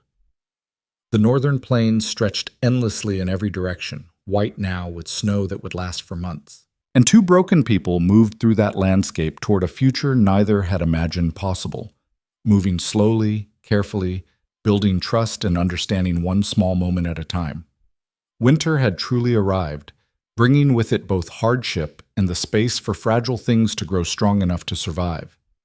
The deep winter months tested Eleanor in ways she'd never imagined. The cold was relentless, a living force that crept through even the thickest hides and found every gap in clothing. The wind howled across the plains with voices that sounded almost human, rattling the lodge poles and driving snow through the smallest openings. On the worst days, the tribe retreated entirely into their shelters, venturing out only when absolutely necessary, moving through a world turned white and hostile. But the cold wasn't the hardest part. The hardest part was the intimacy forced by survival. In summer, people could spread out, maintain distance, retreat to solitude when needed. Winter compressed them together, pushed them into shared spaces and shared work, stripped away the buffers that made privacy possible. Eleanor found herself spending long hours in crowded lodges with the other women, their bodies pressed close for warmth, their lives intertwining in ways that left no room for secrets. It was in those close quarters that Eleanor truly learned what it meant to belong. The women who'd watched her with suspicion now included her in their conversations, their laughter, their shared memories. They taught her their songs, complex melodies that told stories of seasons and spirits, of love and loss, and the endurance of their people. They shared their fears about the future, about white settlement pushing ever westward, about treaties broken and promises turned to dust. Quiet Doe became her constant companion, the younger woman's natural warmth creating a friendship that transcended language barriers. She taught Eleanor the women's crafts with patience and humor, turning mistakes into lessons and celebrating small victories. Together they sewed winter clothing, prepared food stores, and shared stories late into the night when the wind was too fierce for sleep. Dancing Leaf opened up slowly, her initial reserve melting to reveal a thoughtful woman with a poet's heart. She spoke of her brother who died from the white trader's sickness, her voice carrying grief that hadn't dulled with time. He was going to be a great warrior, she told Eleanor one night as they worked on beadwork by firelight. Strong and brave and kind. Then sickness come, and in 3 days he was gone. Just gone, like smoke. She looked at Eleanor with eyes that had learned to carry sorrow. That is why it was hard to accept you at first. You look like people who brought death to my family. But you are not them. I see that now. Even Strong River softened, though she maintained her warrior's edge. She began teaching Eleanor defensive skills, showing her how to move efficiently through snow, how to preserve energy in extreme cold, how to recognize the signs of frostbite before it became dangerous. You are weak in some ways, Strong River said bluntly one afternoon as they hauled water together. But you learn fast. That is good. Smart woman can survive where strong woman dies. The compliment, delivered in Strong River's characteristic directness, meant more to Eleanor than elaborate praise would have. She was earning respect not through special treatment, but through consistent effort, through showing up every day and doing the work despite discomfort and difficulty. White Moon's teaching intensified as winter deepened. The old woman shared knowledge that went beyond practical skills, teaching Eleanor the spiritual beliefs that gave meaning to daily tasks. She explained how every action carried weight, how respect must be shown to the animals that died for food and clothing, how the land itself was alive and demanded reciprocity.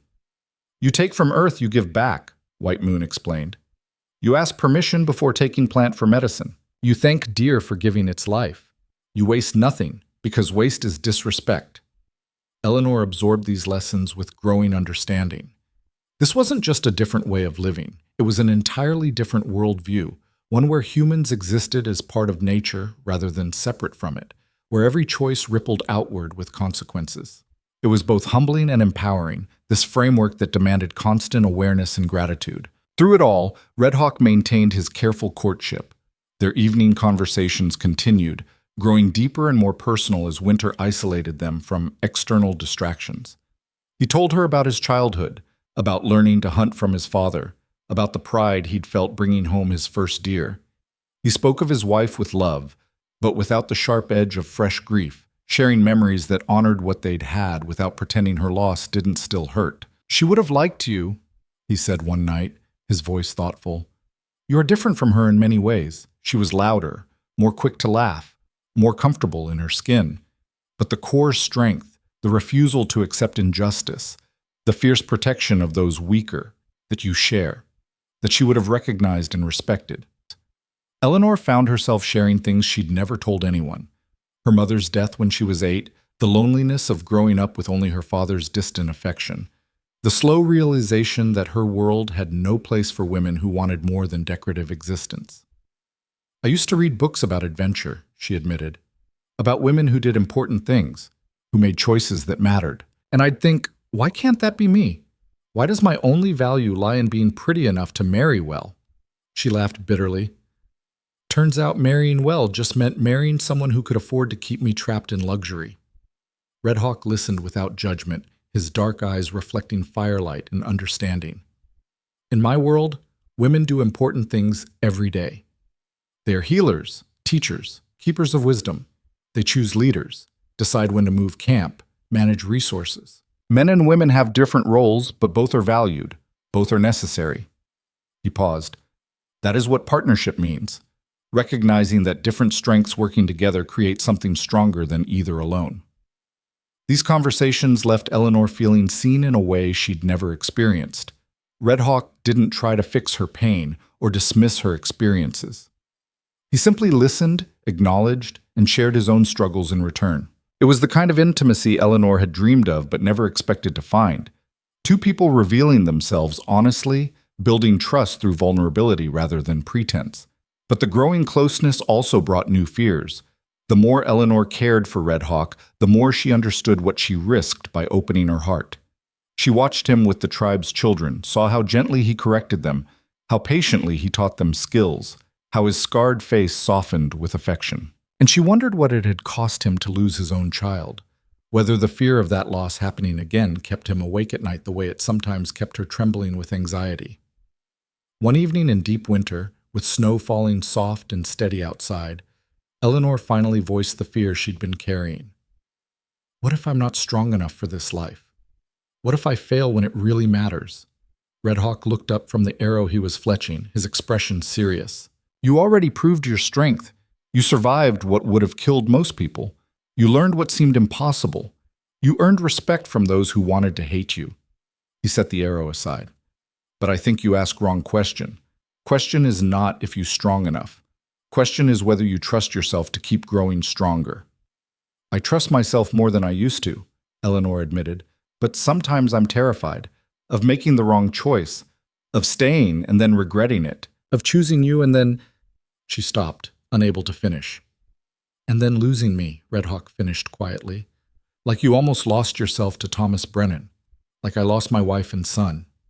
He was silent for a moment. I understand that fear, Eleanor. I carry it too. Every time I watch you work, every time we talk like this, every time I let myself feel something, part of me wants to pull back to protect myself from potential loss. How do you fight it? Eleanor whispered. I remind myself that life without risk is not really life. It's just slow death, safe and empty. His eyes held hers with intensity. My wife taught me that.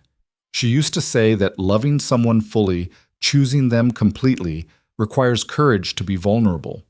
That the only way to truly live is to open your heart, even knowing it might be broken. Eleanor felt tears burn behind her eyes. She sounds like she was wise. She was. She would tell me now that I am fool if I let fear keep me from choosing life again.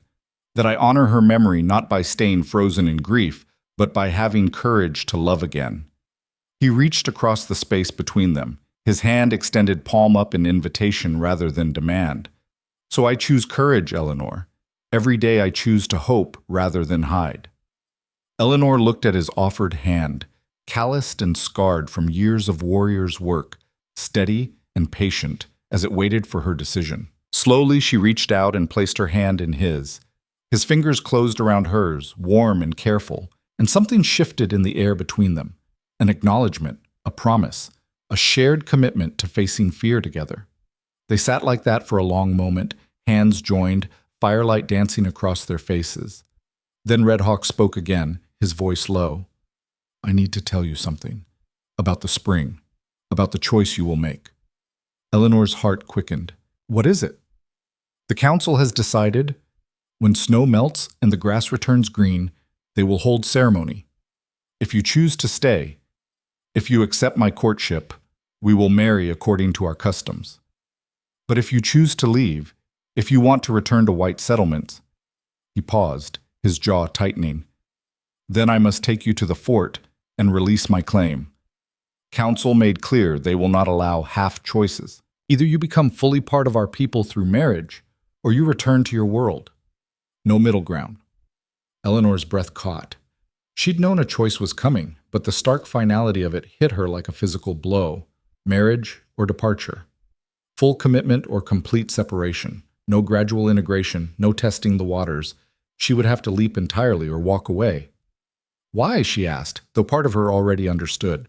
Because tribe cannot afford uncertainty, Red Hawk explained. If you stay unmarried, you remain white woman living among us. That brings questions, brings soldiers asking about missing settler, brings danger to everyone. But if you marry, you become Lakota by law. You are one of us, protected by our customs, and soldiers have no claim. It is safer for tribe, clearer for everyone. And for you?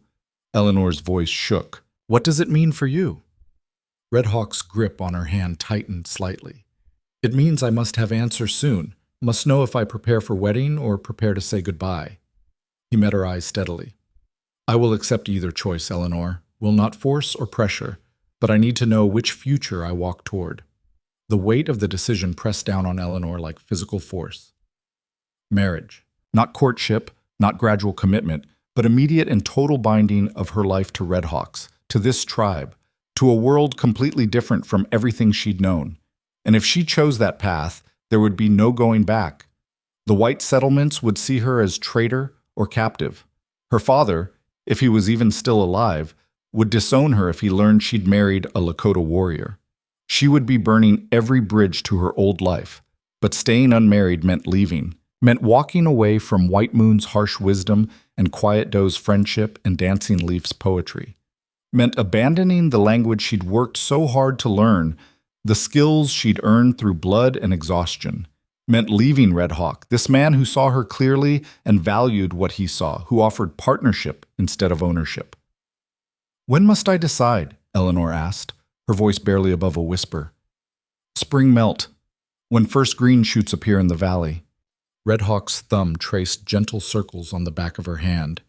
"That gives you still 2 moons, maybe 3. Time to be certain, to know your heart fully." 2 or 3 months. It sounded like a long time, but Eleanor knew it would pass quickly. The tribe was already discussing spring plans, where they would move for better hunting, which families would travel together, what preparations needed to begin once the weather allowed. That night, after Red Hawk returned to his guard position outside, Eleanor lay awake wrestling with her thoughts. The decision should have been impossible. She'd been in this world less than 4 months. How could she commit to staying forever based on such a short time? But 4 months of immersive experience taught more than years of distant observation. Eleanor had learned not just skills, but values. The importance of community over individual glory, of reciprocity with the natural world, of treating everyone with dignity regardless of their role. She'd discovered strength she didn't know she possessed, had earned respect through merit rather than birth or marriage. She'd found friendships based on mutual understanding rather than social obligation. And she'd found Red Hawk, a man who'd paid everything he had to protect her, who'd courted her with patience and respect, who'd given her choice when her entire previous life had offered none. A man who looked at her with eyes that had learned to hope again, who shared his grief as readily as his joy, who promised partnership with the kind of certainty that came from having already lived it once before. The question White Moon had posed months ago echoed in Eleanor's mind, not whether she would stay, but whether she had courage to admit what she already knew. And lying in the darkness, Eleanor realized she did know, had known for weeks, maybe longer. Her heart had chosen while her mind was still calculating risks and weighing options. The decision was already made. She just needed courage to voice it. But voicing it meant confronting the finality, meant accepting that she would never see her father again, never walk the streets of her hometown, never exist in polite society's carefully constructed world, meant giving up any possibility of returning to what had been familiar, even if that familiar had been suffocating. Eleanor pulled the buffalo coat closer, Red Hawk's wife's coat, given in trust and hope. She thought about the woman who'd worn it before her, about the partnership Red Hawk had described with such love, about choosing courage over safety, vulnerability over protection, and she thought about Thomas Brennan, about the life she'd run from, about bruises and broken promises and the slow death of being owned, about everything she'd never accept again, never tolerate, never allow to define her worth. The contrast couldn't have been clearer. One path led to freedom earned through courage. The other led back toward a world that would see her rebellion as proof she needed firmer control, that would marry her off again to some man who'd handle her properly this time. There was no real choice. There had never been a real choice. Eleanor had simply needed time to trust that truth, to believe that what Red Hawk offered was genuine rather than another beautiful lie. Sleep finally came as dawn approached, bringing dreams of spring ceremonies and joined hands and a future that terrified and thrilled her in equal measure. The next morning, Eleanor woke to unusual sounds outside.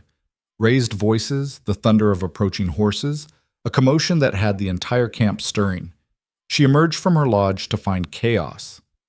3 Lakota warriors from another band had arrived, their horses lathered despite the cold, their faces urgent with news. Red Hawk was already conferring with the tribal elders, his expression grave. White Moon appeared at Eleanor's side, her weathered face troubled. "What's happening?" Eleanor asked. "Bad news from south," White Moon said quietly. "White soldiers build new fort, very close to winter hunting grounds. They say any Lakota found near fort will be arrested, taken to reservation. They say land is now property of United States government, that our people must leave or face consequences. Eleanor's stomach dropped. How close is this fort? 3 days' ride in good weather, maybe 5 in snow. White Moon's eyes were sharp with worry.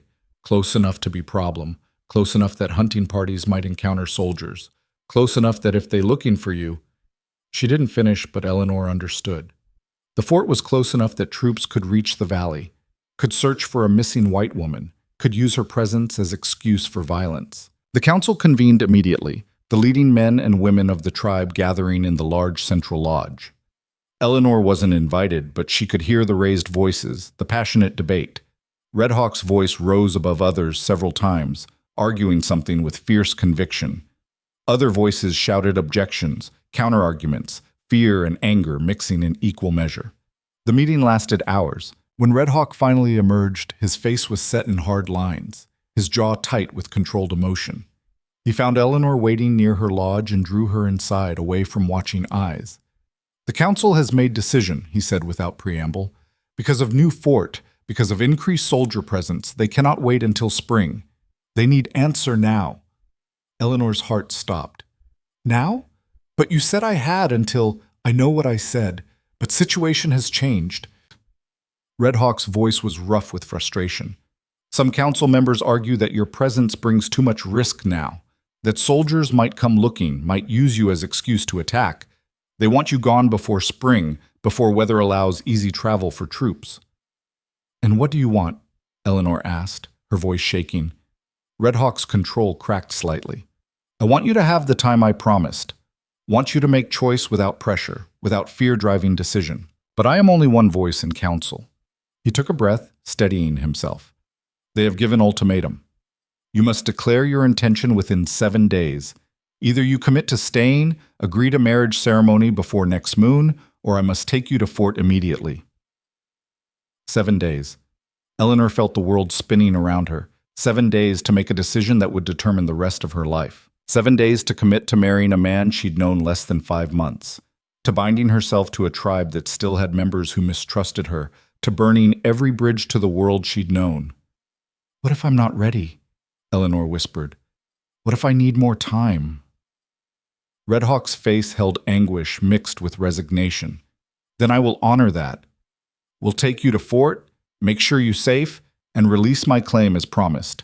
He moved closer, his voice dropping. But Eleanor, I need you to understand something. If you leave now, you cannot come back. Council made that very clear. This is not delay. It is permanent choice. Either you stay and become one of us, or you go and remain in White World forever. Forever. The word echoed in Eleanor's mind with terrible finality. She had 7 days to decide her entire future. 7 days to choose between everything she'd been building here and the uncertain safety of returning to a world that had offered her nothing but cruelty. What happens if I say yes? Eleanor asked. What exactly would the marriage ceremony involve? Red Hawk explained carefully. The ceremony would take place before the full tribe, a public acknowledgement of their union. Eleanor would receive a new name, marking her transition from white woman to Lakota wife. She would move into Red Hawk's lodge permanently, her life officially intertwined with his. She would be expected to contribute to the tribe as a full member, to follow their customs completely, to raise any children according to Lakota traditions. And if we have children? Eleanor asked, her voice barely audible. Something flickered in Red Hawk's eyes. Hope mixed with old grief. They would be Lakota, would belong to both of us, but raised in our ways, speaking our language, following our customs. He paused. I would love them fiercely, would protect them with my life, would try to be good father, though the fear of losing another child... His voice caught. Eleanor reached out without thinking, taking his hand. You would be a wonderful father. I've seen you with the tribe's children. I've seen how gentle you are, how patient. Red Hawk's fingers tightened around hers. You have 7 days, Eleanor. 7 days to decide if you can trust that, if you can trust me, if you can choose this life knowing all its risks and demands. He met her eyes with devastating honesty. I will not lie and say it will be easy. Winters are hard. Summers bring different challenges. Soldiers are growing more aggressive, more determined to push us onto reservations. Choosing this life means choosing struggle and uncertainty. As opposed to the certainty and ease of returning to white settlements as a ruined woman who ran from her husband, Eleanor said with bitter humor. Fair point, Red Hawk conceded, but you should know all of what you choose. Should understand that staying means danger, means being caught between two worlds that increasingly cannot coexist peacefully. Eleanor nodded slowly, absorbing the weight of his words. 7 days. 7 days to examine her heart, to test her courage, to decide if she was brave enough to reach for a future she'd never imagined possible. I need to think, she said finally. Need to really consider everything without distraction. Red Hawk nodded understanding. I will give you space. Will not pressure or influence. Will answer questions if you have them, but otherwise, the decision must be yours alone. He left her then, returning to his own lodge for the first time in months. Eleanor watched him go, feeling his absence like a physical ache. She'd grown so accustomed to his presence outside her lodge each night, to the security of knowing he stood guard. Now, when she needed that security most, he deliberately removed it to ensure her choice remained free. The next 7 days were the longest of Eleanor's life. She spent hours with White Moon, asking detailed questions about what marriage in the tribe truly meant, what would be expected, what freedom she would retain, and what she would surrender. The old woman answered honestly, holding nothing back. Marriage here is partnership, yes, but it is also responsibility, White Moon explained.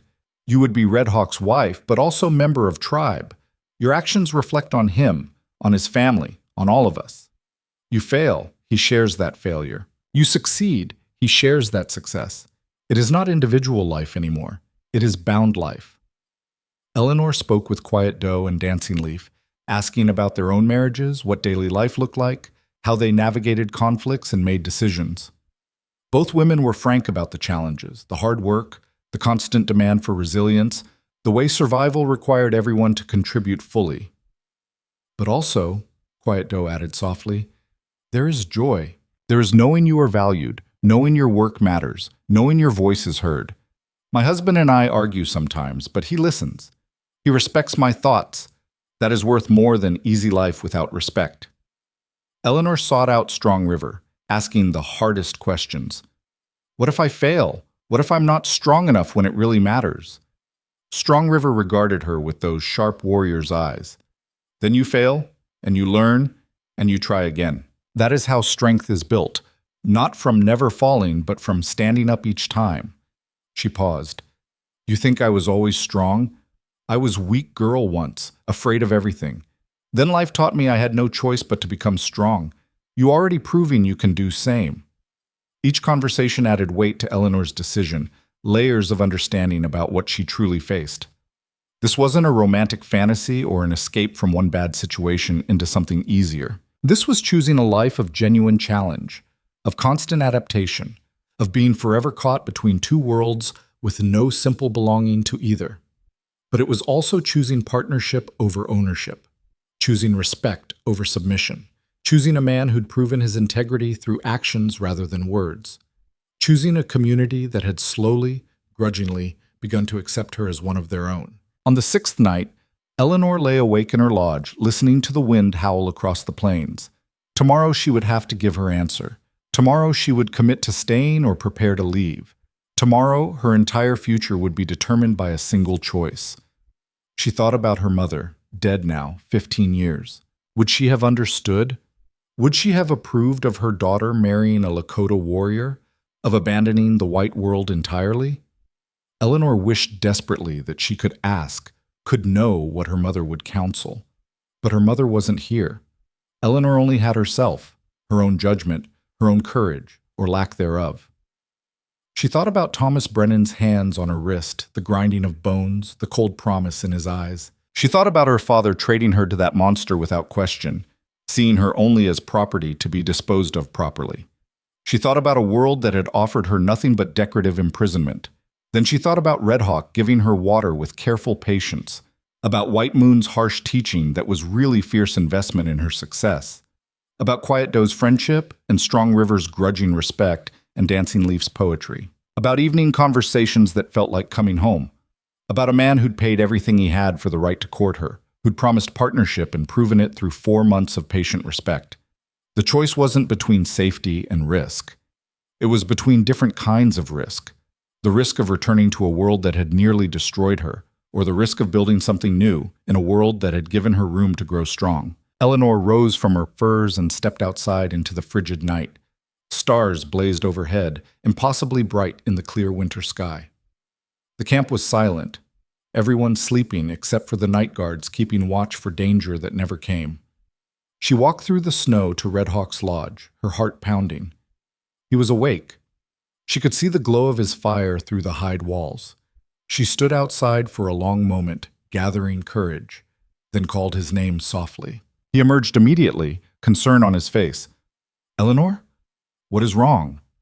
"Nothing's wrong," she said, her voice steady despite her trembling. I couldn't wait until tomorrow. I needed to tell you now." Red Hawk went very still, his dark eyes searching her face. "Tell me what?" Eleanor took a deep breath, feeling the weight of the decision settle into certainty. "I'm staying. I choose you. I choose this life. I choose all of it, the struggle and the beauty and the uncertainty. I choose partnership over safety, belonging over comfort, courage over fear." She stepped closer. "I choose you, Red Hawk, if you'll still have me." For a heartbeat, Red Hawk simply stared at her, as if unable to believe what he'd heard. Then his scarred face transformed with an expression of pure, unguarded joy. He closed the distance between them and pulled her into his arms, holding her tight against his chest, while his body shook with emotion he couldn't voice. "You are certain?" he whispered against her hair. "Truly certain, because there is no going back after tomorrow." "I'm certain," Eleanor said, her own tears flowing freely now. "I've never been more certain of anything in my life." Red Hawk pulled back just enough to see her face, his hands coming up to frame her cheeks with infinite gentleness. "Then I will spend rest of my life proving you made right choice. We'll be partner you deserve. We'll love you with everything I have." "I know," Eleanor said simply. "That's why I'm staying." He kissed her then, soft and reverent, a promise sealed beneath the winter stars. And Eleanor kissed him back, tasting salt from tears and feeling something in her chest crack open, not breaking but blooming, like ice melting to reveal the living earth beneath. When they finally pulled apart, Red Hawk kept his forehead pressed to hers, his breath warm against her skin. "Tomorrow I tell council. Tomorrow we begin preparing for ceremony. Tomorrow we start our life together." "Tomorrow," Eleanor agreed. "But tonight, I just want to stand here with you and know that I made the right choice." They stood together in the snow and starlight, two broken people who'd found healing in each other, who'd chosen courage over fear and hope over despair. The northern plains stretched endlessly around them, vast and wild and beautiful, holding space for futures that had once seemed impossible. Eleanor had run into this wilderness expecting death. Instead, she'd found life, real, challenging, terrifying, beautiful life. And tomorrow, she would begin claiming it fully, choosing it deliberately, building it consciously with a man who'd shown her what partnership truly meant. The wind whispered across the valley, carrying the scent of snow and sage and possibility. And two hearts beat in sync beneath the infinite stars, ready to face whatever came next, together. Dawn arrived with the kind of crystalline clarity that made the world look newly created. Eleanor woke in her own lodge for what she knew would be one of the last times, her heart alternating between joy and terror in dizzying waves. Today, Red Hawk would announce her decision to the council. Today, they would begin preparations for a ceremony that would bind her life to his, to this tribe, to a future she'd chosen with eyes wide open. She dressed carefully in the deerskin clothes that had become familiar as her own skin, her fingers steady despite the nerves jumping beneath them. When she emerged, the camp was already stirring with awareness that something significant would happen. News traveled fast in close quarters. People knew she'd gone to Red Hawk's lodge in the night, knew she'd stayed long enough for a serious conversation, knew that today would bring either celebration or sorrow. Red Hawk waited near the central fire where the council would gather. He'd painted his face with careful symbols Eleanor had learned meant honor and new beginnings. When he saw her approach, his scarred face softened with an expression that made her chest ache with feeling too large to name. "You slept?" he asked quietly. "Not much," You? No. His mouth quirked. Hard to sleep when everything changes. But the council members began assembling, the chief with his elaborate headdress, the gray-haired elder who'd questioned Red Hawk's decision to save her all those months ago, White Moon representing the women's voices, Strong River standing for the warriors, and several others whose names Eleanor had learned but whose trust she was still earning. The entire tribe gathered in a loose circle around them, children held close by parents, everyone waiting to hear what would be said. The chief spoke first, his weathered voice carrying across the assembled people. He addressed Eleanor directly, speaking in Lakota that she could now mostly understand, though Red Hawk translated the crucial parts to ensure no misunderstanding. Eleanor Hale, you have lived among us through one full turning of seasons. You have learned our language, our ways. You have worked alongside our women, earned the respect of those who had reason to doubt you. Red Hawk paid bride price for you many moons ago, claiming responsibility for your survival and declaring his intention to court you according to our customs. The chief paused, his sharp eyes studying her. Now the time has come for decision. The new fort brings danger. Soldiers grow bold. We cannot afford uncertainty. Do you choose to stay among the Lakota people, to accept Red Hawk as your husband, to bind your life fully to ours? Or do you choose to return to the white world, to release Red Hawk from his claim and walk away from everything you have built here? Eleanor's mouth was dry, her heart hammering, but her voice came out steady and clear. She spoke in Lakota first, the words she'd practiced with White Moon's help, then repeated in English so there could be no doubt of her meaning. I choose to stay.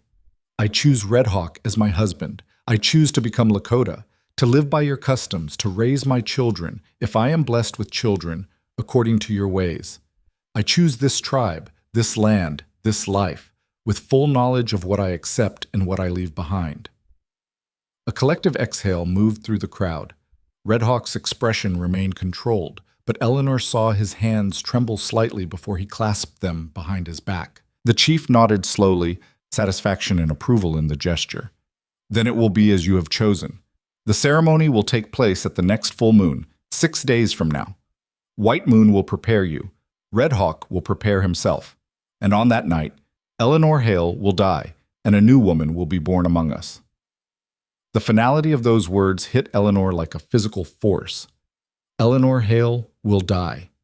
She would give up that name, that identity, everything she'd been before. It was both terrifying and strangely liberating, a clean break, a complete transformation, a death that was really a rebirth into something she'd consciously chosen.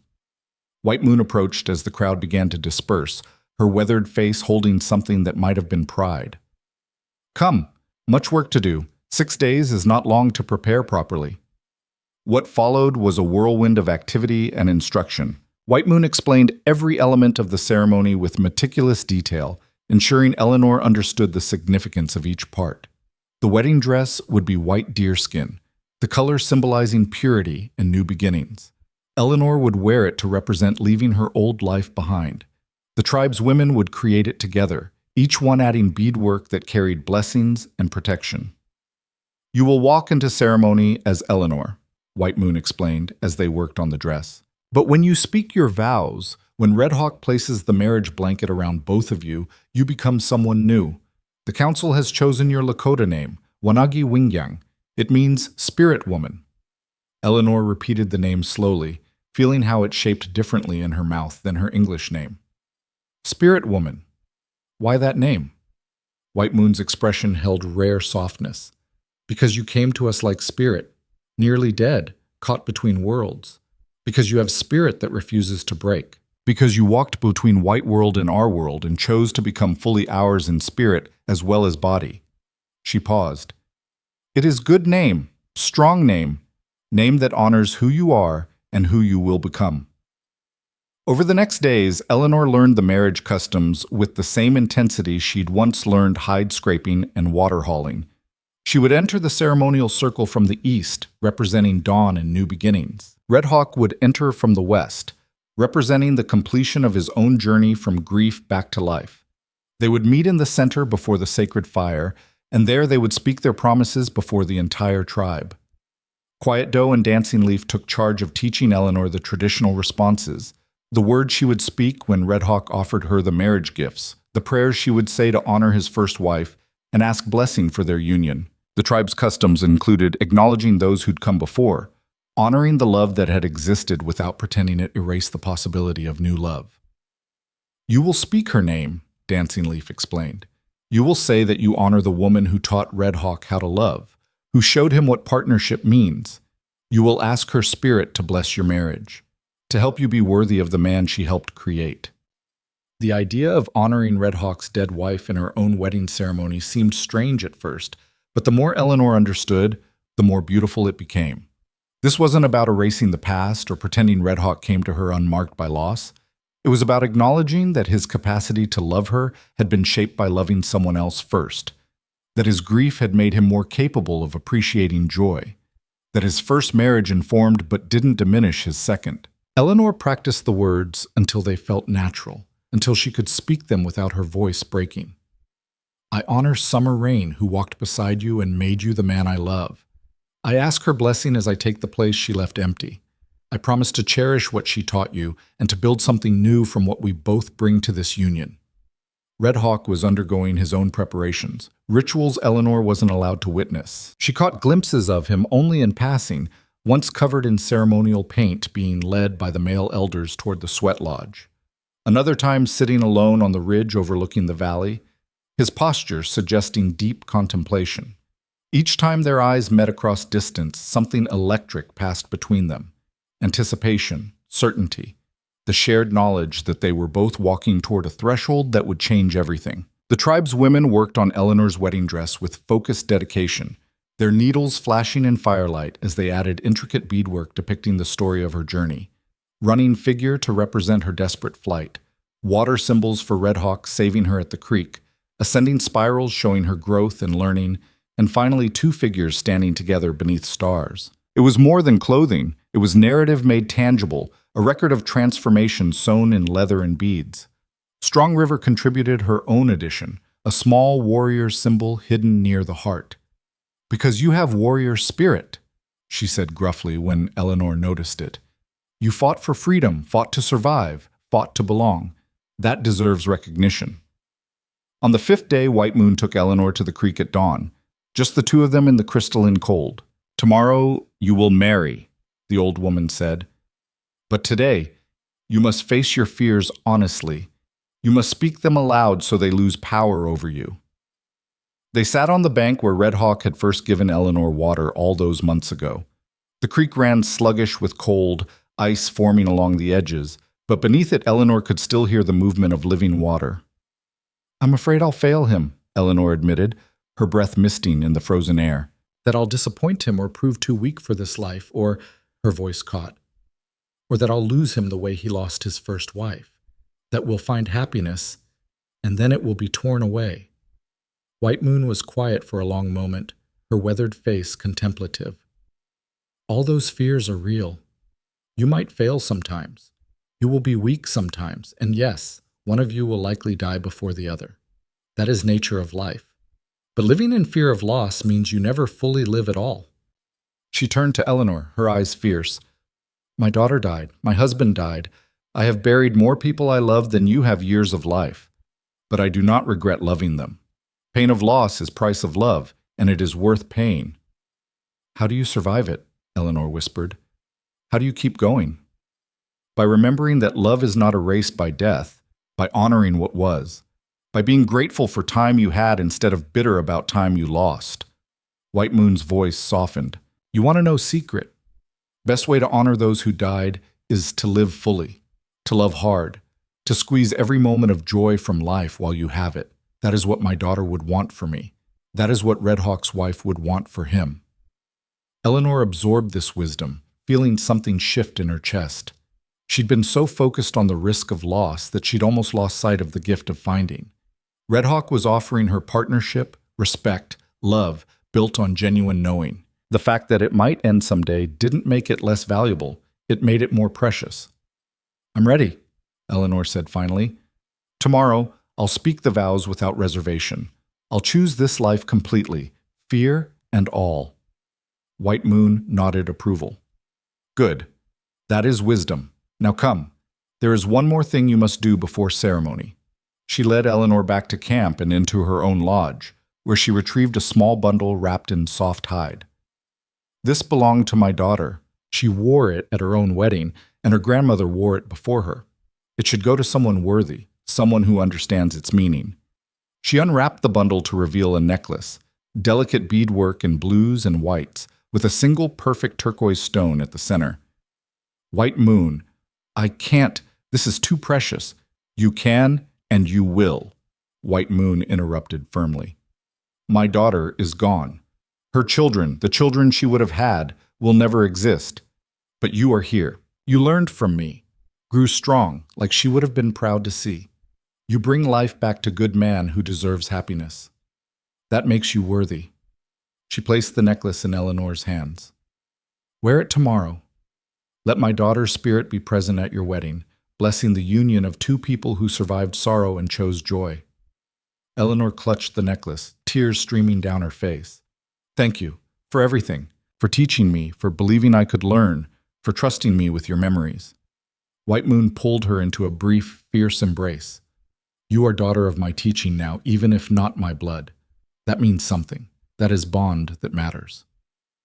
That evening, Eleanor sat alone in her lodge for the last time, the wedding dress hanging ready, the necklace laid carefully beside it.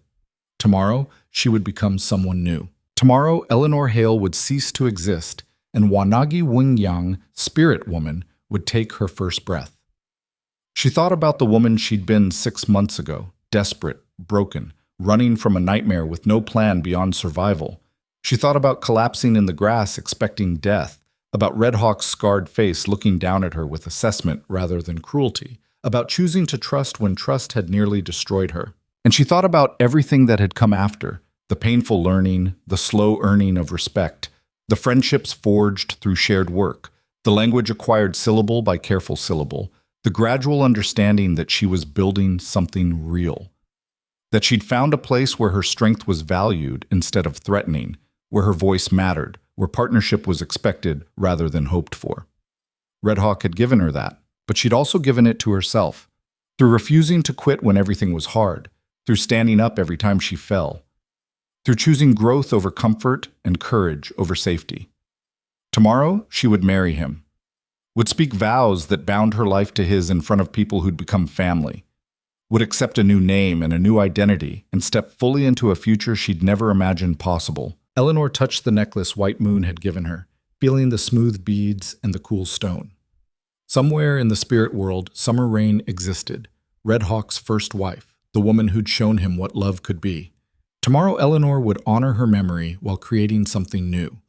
The thought didn't frighten her anymore. It felt right, this acknowledgement that they both came to this union marked by past experiences, that their love was built on the foundation of everything they'd survived and learned and lost. Sleep came easier than expected, and with it, dreams of ceremony and joined hands and a future bright with possibility. The day of the wedding arrived with perfect winter clarity. The sky blazed blue and cloudless, the sun brilliant despite the cold. The entire tribe spent the day in preparation, gathering wood for the ceremonial fire, arranging the circle where the wedding would take place, preparing food for the celebration that would follow. White Moon and the other women helped Eleanor dress with ceremonial care. The white deerskin dress fit perfectly, the beadwork catching light and telling her story across the leather. They braided her hair with traditional decorations, painted her face with symbols of transformation and new beginnings, and placed White Moon's daughter's necklace around her throat. When Eleanor looked at her reflection in the polished metal White Moon held up, she barely recognized herself. The frightened woman in the torn wedding dress was gone completely. In her place stood someone stronger, someone who'd earned every line of beadwork on her dress through effort and determination, someone ready to claim her chosen future. You are beautiful, Quiet Doe breathed, like spirit made flesh. Spirit woman, Dancing Leaf agreed, using Eleanor's new name for the first time. The name fits perfectly. As the sun began its descent, painting the snow-covered valley in shades of amber and rose, the tribe assembled in the ceremonial circle. A massive fire burned in the center, its flames reaching high into the dimming sky. The chief stood beside it in full regalia, the elders arranged around the circle's edge. The entire community gathered as witnesses. Eleanor waited at the eastern edge of the circle, her heart racing but her resolve steady. She could see Red Hawk at the western edge, too far away to read his expression clearly, but near enough to feel the connection between them like a physical force. He wore ceremonial clothing she'd never seen before, intricate beadwork and paintings that marked him as warrior and protector, as man of honor and integrity. The drums began, a heartbeat rhythm that seemed to rise from the earth itself. The chief raised his hands and spoke in carrying tones, words in Lakota that Eleanor now understood spoke of the sacred nature of marriage, of the binding of two lives into one stronger whole, of the courage required to love fully. Then he called for Eleanor to enter the circle.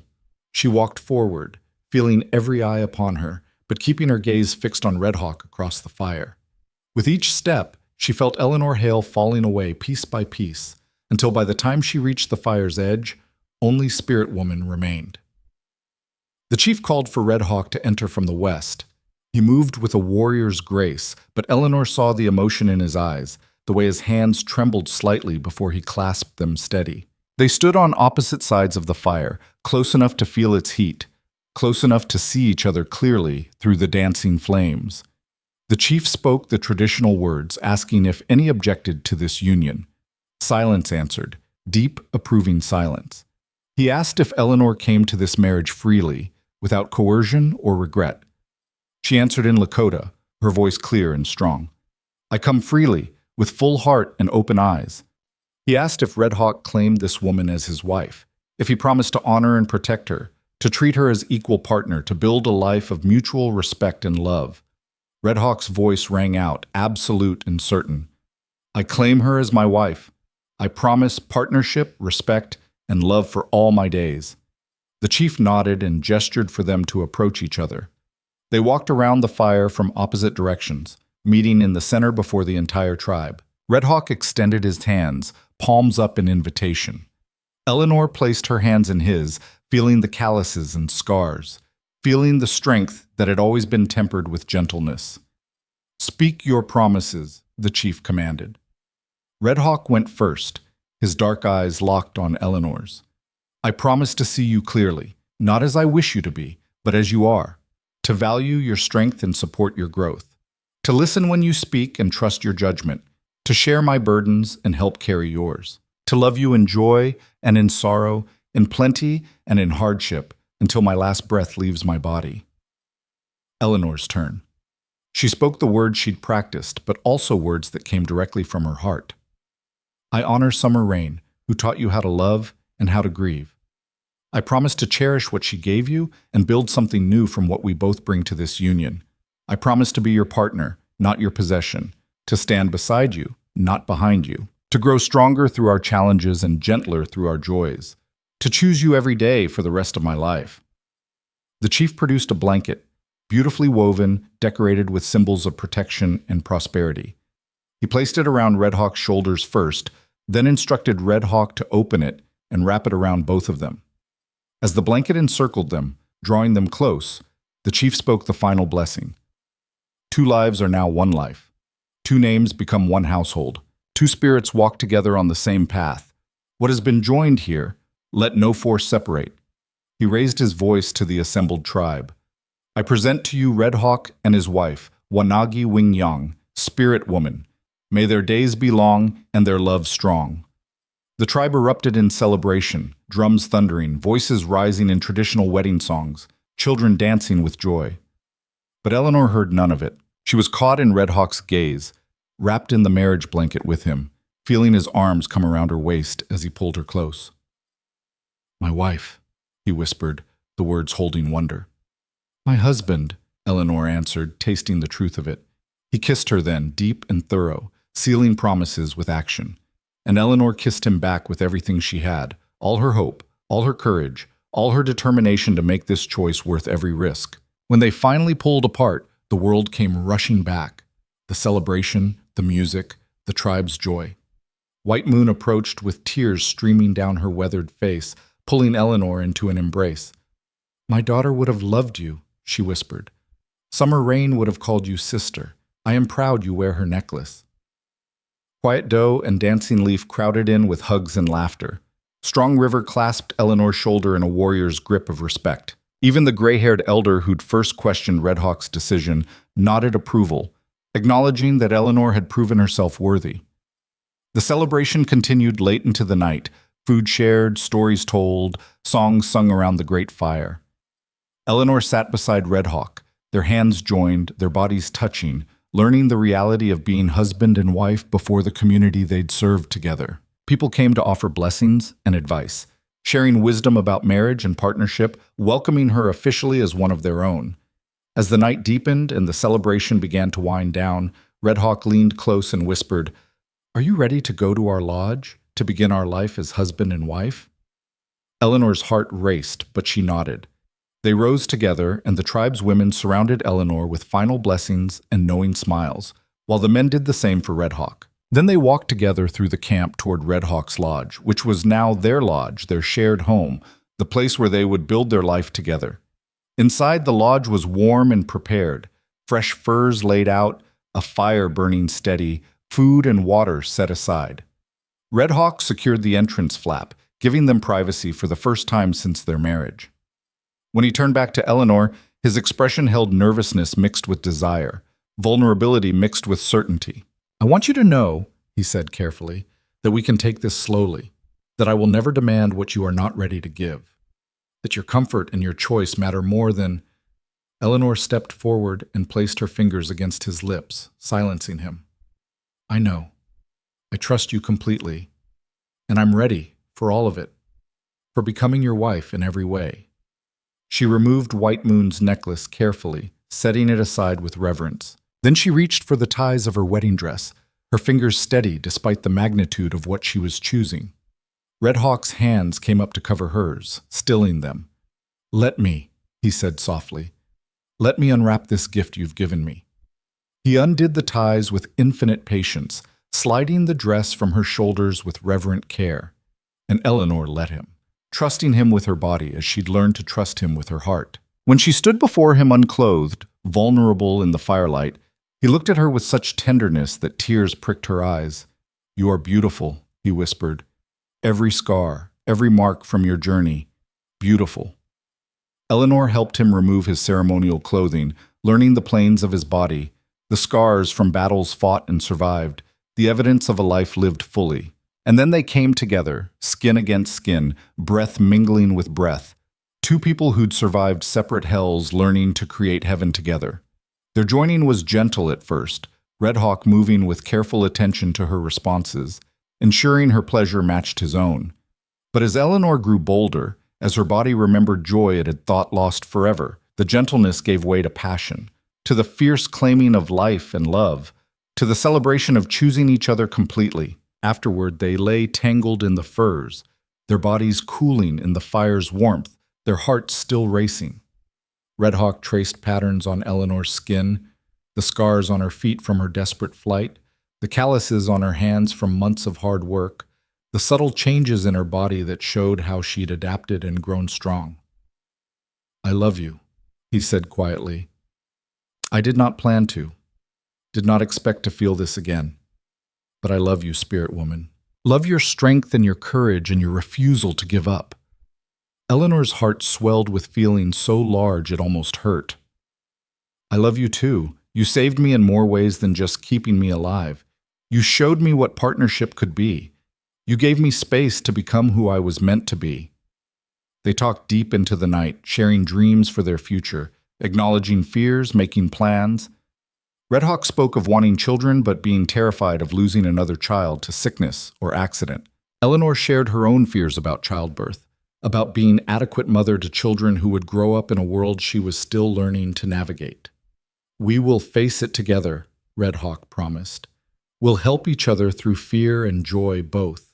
That is what partnership means." As sleep finally claimed them, wrapped in each other's arms in their shared lodge, Eleanor felt peace settle over her like a blanket. She'd made the right choice. She'd chosen life over death, hope over despair, love over safety. And she would wake tomorrow as Red Hawk's wife, as spirit woman, as a full member of the Lakota tribe. The weeks that followed brought new rhythms and new understanding. Eleanor moved fully into Red Hawk's lodge, learning to manage their household as wife rather than guest. White Moon continued her teaching, but now with different emphasis, showing Eleanor the medicines that prevented pregnancy or encouraged it, teaching her the signs of conception, preparing her for the possibility of motherhood. Winter began loosening its grip as the days grew incrementally longer. The tribe made plans for spring hunting, for moving to summer grounds once the snow melted. And through it all, Eleanor and Red Hawk built their marriage through daily choices, sharing work, making decisions together, learning each other's rhythms and needs. 2 months after their wedding, Eleanor woke one morning with familiar signs that her monthly bleeding had not come when expected. She waited another week before speaking to White Moon, not wanting to raise hope prematurely. But when the signs continued, when her body began changing in subtle ways, she finally sought the old woman's counsel. White Moon examined her with experienced hands and knowing eyes. "You carry child," she confirmed. "Still early, but the signs are clear. Maybe 2 moons along." Eleanor's hand went to her still flat stomach, wonder and terror flooding through her in equal measure. A child. Red Hawk's child. A tiny life growing inside her, a bridge between 2 worlds, a future made tangible. "Are you pleased?" White Moon asked, watching her face carefully. "I'm terrified," Eleanor admitted. "And yes, pleased. Hopeful. All of it at once." White Moon's weathered face softened. "That is wisdom. Child is always all those things, terror and joy, burden and blessing.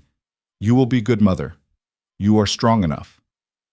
Telling Red Hawk that evening was one of the hardest things Eleanor had ever done. She watched his face as she spoke the words, saw joy flash across his features followed immediately by fear.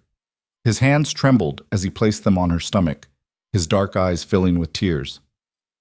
"A child," he whispered. "We made a child." "Are you happy?" Eleanor asked, needing to hear him say it. Happy, terrified, grateful, afraid. He pulled her close, his voice rough with emotion. "I lost 1 child already. The thought of losing another." He couldn't finish. Eleanor held him tight, feeling his body shake with old grief and new fear. "We can't control everything. We can only do our best, love them fiercely, and trust that our love will be enough." Red Hawk pulled back to look at her face, his own tear-streaked but determined. "You are wise beyond your years, spirit woman." "Yes. We will love this child fiercely. We'll protect them as best we can, and we'll be grateful for every moment we have, however long or short." He kissed her then, tender and reverent, his hands cradling her face as if she were infinitely precious. And Eleanor kissed him back, tasting salt and hope, feeling the future growing inside her body and blooming in her heart. The news spread through the camp with joyful speed. Quiet Doe and Dancing Leaf descended on Eleanor with advice and blessings, sharing their own experiences of pregnancy and motherhood. Strong River gifted her a small knife, beautifully made, and told her gruffly, "For when child is old enough to learn, boy or girl, they should know how to protect themselves." White Moon became even more protective, adjusting Eleanor's work to ensure she didn't overtax herself, teaching her the medicines that supported healthy pregnancy, preparing her for what lay ahead. "Childbirth is hard," the old woman said bluntly, "is pain and blood and fear, but is also strongest thing woman can do. You will survive it. Your body knows how." As spring arrived in earnest, melting the snow and bringing green shoots pushing through the earth, Eleanor's pregnancy began to show. Her body changed, her stomach swelling with growing life, and with it, her sense of belonging deepened. She was no longer a white woman living among the Lakota. She was Spirit Woman, Red Hawk's wife, carrying the next generation of the tribe in her body. The council met to discuss summer plans, and for the first time, Eleanor was invited to attend as a full member. She sat beside Red Hawk, listening to debates about where to hunt, which families would travel together, how to navigate the increasing presence of white soldiers in traditional territories. When the discussion turned to the new fort and the danger it posed, the gray-haired elder looked directly at Eleanor. "You understand white ways, white thinking. What will soldiers do if they find us? Will they respect our boundaries or will they attack?" Eleanor considered carefully before answering, knowing her words carried weight. "The soldiers see themselves as bringing civilization to savage lands. They don't recognize your sovereignty or your rights to this territory. If they find the camp, they'll likely demand you relocate to the reservation. If you refuse, they'll use force." She paused, her hand unconsciously moving to her swelling stomach. "But they're also predictable. They move in large groups, make noise, follow roads. If we're careful, if we watch and avoid their patrol routes, we can stay free longer. The chief nodded thoughtfully. You speak truth without sugar. That is valuable. We will use your knowledge to stay safe, to protect our people and our way of life as long as possible. The meeting continued, and Eleanor contributed where she could, her unique perspective valued rather than dismissed. After it ended, Red Hawk pulled her aside, pride evident in his expression. You did well. Spoke with authority but not arrogance. The elders respect that. I'm learning, Eleanor said simply. Still so much I don't know, but I'm learning. The months passed in a blur of preparation and anticipation. Eleanor's pregnancy progressed normally, her body adapting to carry life even as she continued contributing to the tribe's work. She helped with spring planting, taught younger women the English words that might be useful in trading situations, and continued learning Lakota customs and stories. And through it all, her marriage to Red Hawk deepened. They'd moved past the initial passion into something more sustainable and profound. Partnership built on mutual respect, love strengthened by shared challenges, intimacy that encompassed more than physical connection. They talked late into the night about their hopes for their child, about the world they wanted to create, about how to navigate the increasingly complex relationship between white settlement and indigenous sovereignty. I worry about our child's future, Eleanor admitted one night, her hand on her swelling stomach. What world will they inherit? Will they be accepted by either your people or mine? Red Hawk's hand covered hers, feeling the baby's movements beneath their joined palms. They will be Lakota, will learn our ways, speak our language, know our stories, but they will also carry your strength, your ability to bridge worlds. He paused. That is gift, not burden. World is changing. Children who can walk between cultures will have advantages we cannot imagine.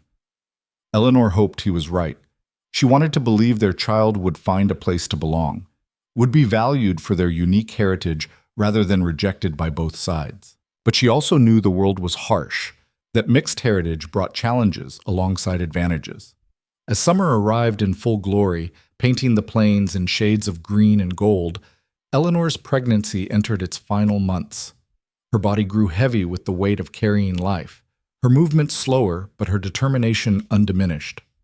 White Moon checked her regularly, pronouncing the baby healthy and strong, predicting birth would come in late summer or early autumn. The tribe prepared for the possibility of new life, gathering herbs and medicines for childbirth, setting aside special foods to support nursing mothers, preparing the birthing lodge where Eleanor would labor. Red Hawk became increasingly protective, hovering near her constantly, jumping to help with any task that seemed too strenuous. I can still carry water, Eleanor protested one afternoon when he tried to take the containers from her hands. I'm pregnant, not broken. I know, Red Hawk said, but he looked so worried that Eleanor's frustration melted into affection. I cannot stop thinking about everything that could go wrong. Eleanor set the water down and took his face in her hands, forcing him to meet her eyes. Listen to me. I am strong. Our baby is strong. White Moon is the best healer in 3 territories. We have everything we need for safe birth. She softened her voice. But even if something goes wrong, even if the worst happens, we face it together. We don't borrow fear from the future. We stay present and trust that we'll handle whatever comes. Red Hawk closed his eyes, leaning into her touch. You are wiser than I am. How did I find someone so wise? You found someone desperate and half dead in the grass, Eleanor reminded him with gentle humor. The wisdom came later from excellent teachers. Their child arrived on a crisp autumn evening, just as the leaves were beginning to turn gold. Eleanor's labor began at dawn and progressed through the long day, pain coming in waves that tested every bit of strength she'd built. White Moon stayed with her throughout, guiding her through each contraction, offering medicine to ease the pain and herbs to speed the process. Red Hawk waited outside the birthing lodge with the other men, his pacing wearing a path in the grass. Every time Eleanor cried out, he flinched as if struck. The gray-haired elder sat with him, speaking low words of encouragement and sharing his own memories of waiting for his children's births. As the sun set and the sky blazed with color, Eleanor felt the overwhelming urge to push. White Moon positioned her carefully, coaching her through the final stage of labor with firm authority. You are strong. You can do this. When next wave comes, push with all your strength. Eleanor pushed, her body screaming with effort, her voice raw with the power of bringing life into the world. And then, with one final tremendous push, the baby slid free into White Moon's waiting hands. The sound of the baby's first cry pierced the evening air, strong, healthy, demanding. Eleanor collapsed back against the furs, exhausted beyond measure, tears streaming down her face. "Girl child," White Moon announced, her weathered face splitting into a rare smile. "Strong lungs, good color. Perfect." She cleaned the baby quickly and placed her on Eleanor's chest, the tiny warm weight settling against her mother's skin.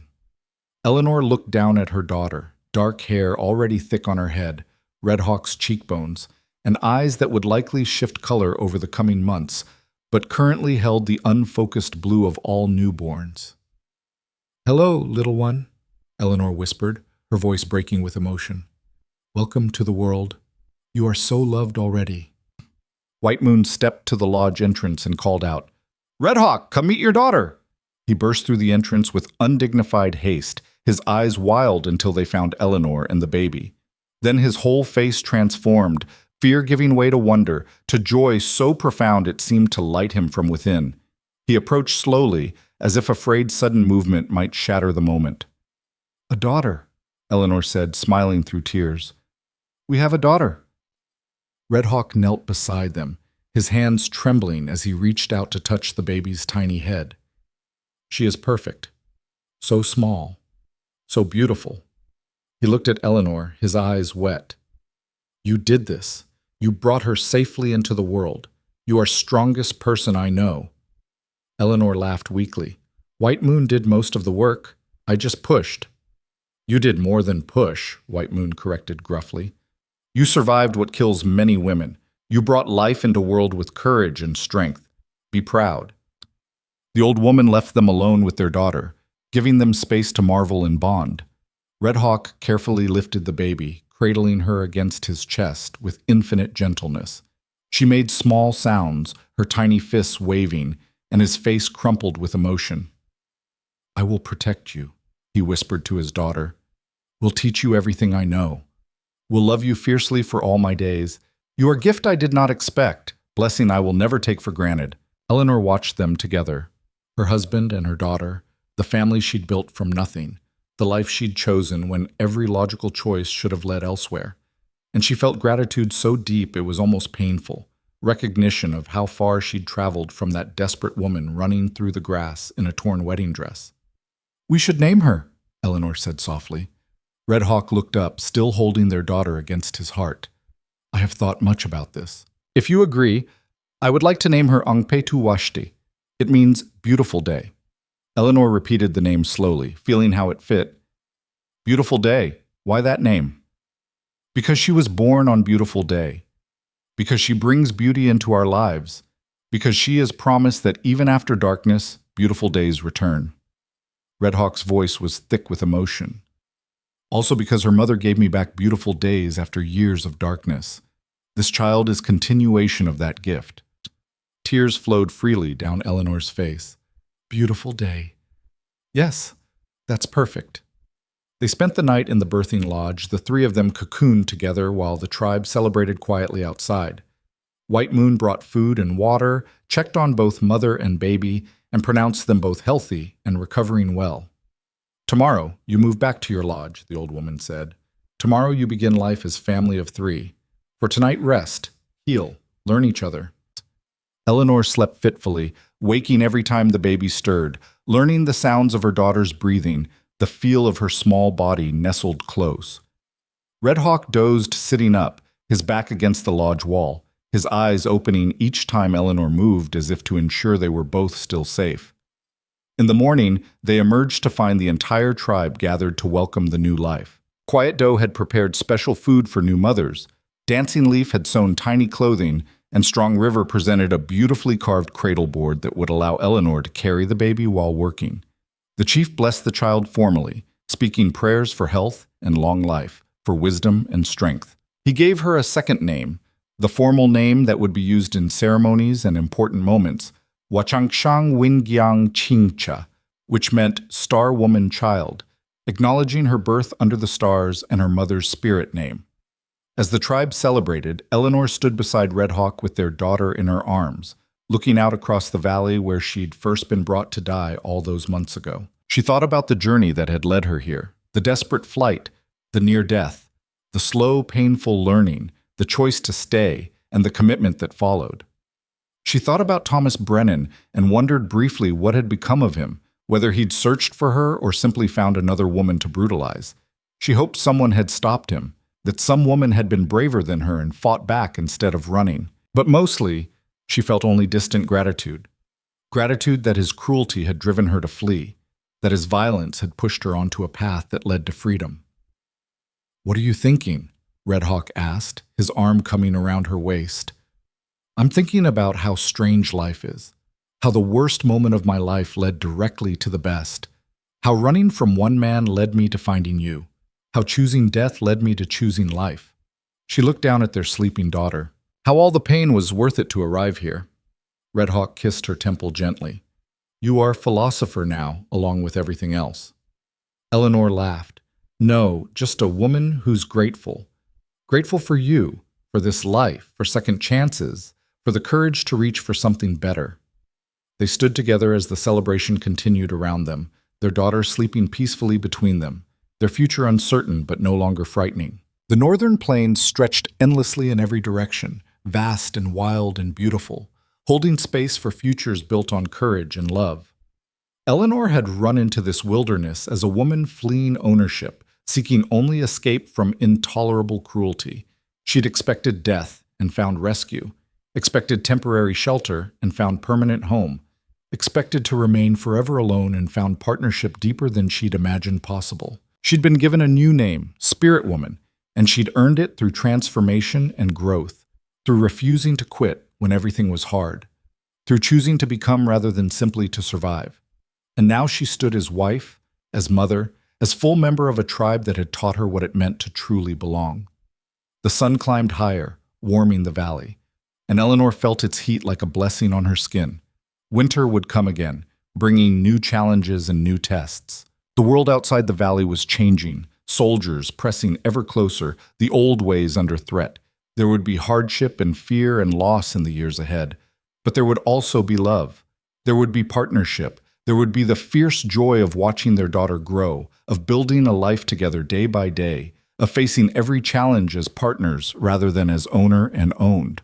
Eleanor looked at Red Hawk, at the scarred face that had become beautiful to her, at the hands that had saved her life, and then taught her how to truly live it. "I love you," she said simply, needing him to hear it. "I love you," he answered, the words still holding wonder even after months of marriage.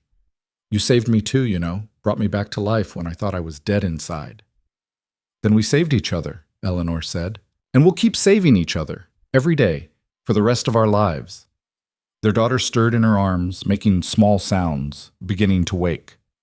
Eleanor adjusted her hold, preparing to nurse, preparing for all the moments ahead, the ordinary and extraordinary, the joyful and difficult, the mundane and miraculous. She'd run from one life and into another.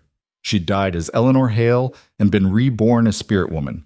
She'd lost everything familiar and gained everything essential. And standing there in the morning sun with her husband beside her and her daughter in her arms, Eleanor understood with perfect clarity that she'd made the right choice. Not the easy choice, not the safe choice, but the right one. The choice that honored who she was becoming rather than who she'd been forced to be. The northern plains whispered their secrets to the wind, and Eleanor listened with ears that had learned a new language, with a heart that had learned to hope again, with a spirit that had refused to break even when breaking seemed inevitable. She'd chosen life. She'd chosen love. She'd chosen courage. And life had chosen her right back, offering gifts she'd never dared to dream of and a future bright with possibility. The story that had begun with desperate flight ended here, not in tragedy but in triumph, not in loss but in finding, not in death, but in life, abundant and fully claimed. Spirit Woman stood strong in the land she'd chosen, with the family she'd built, and the future she'd earned through refusing to surrender to fear. And that was everything.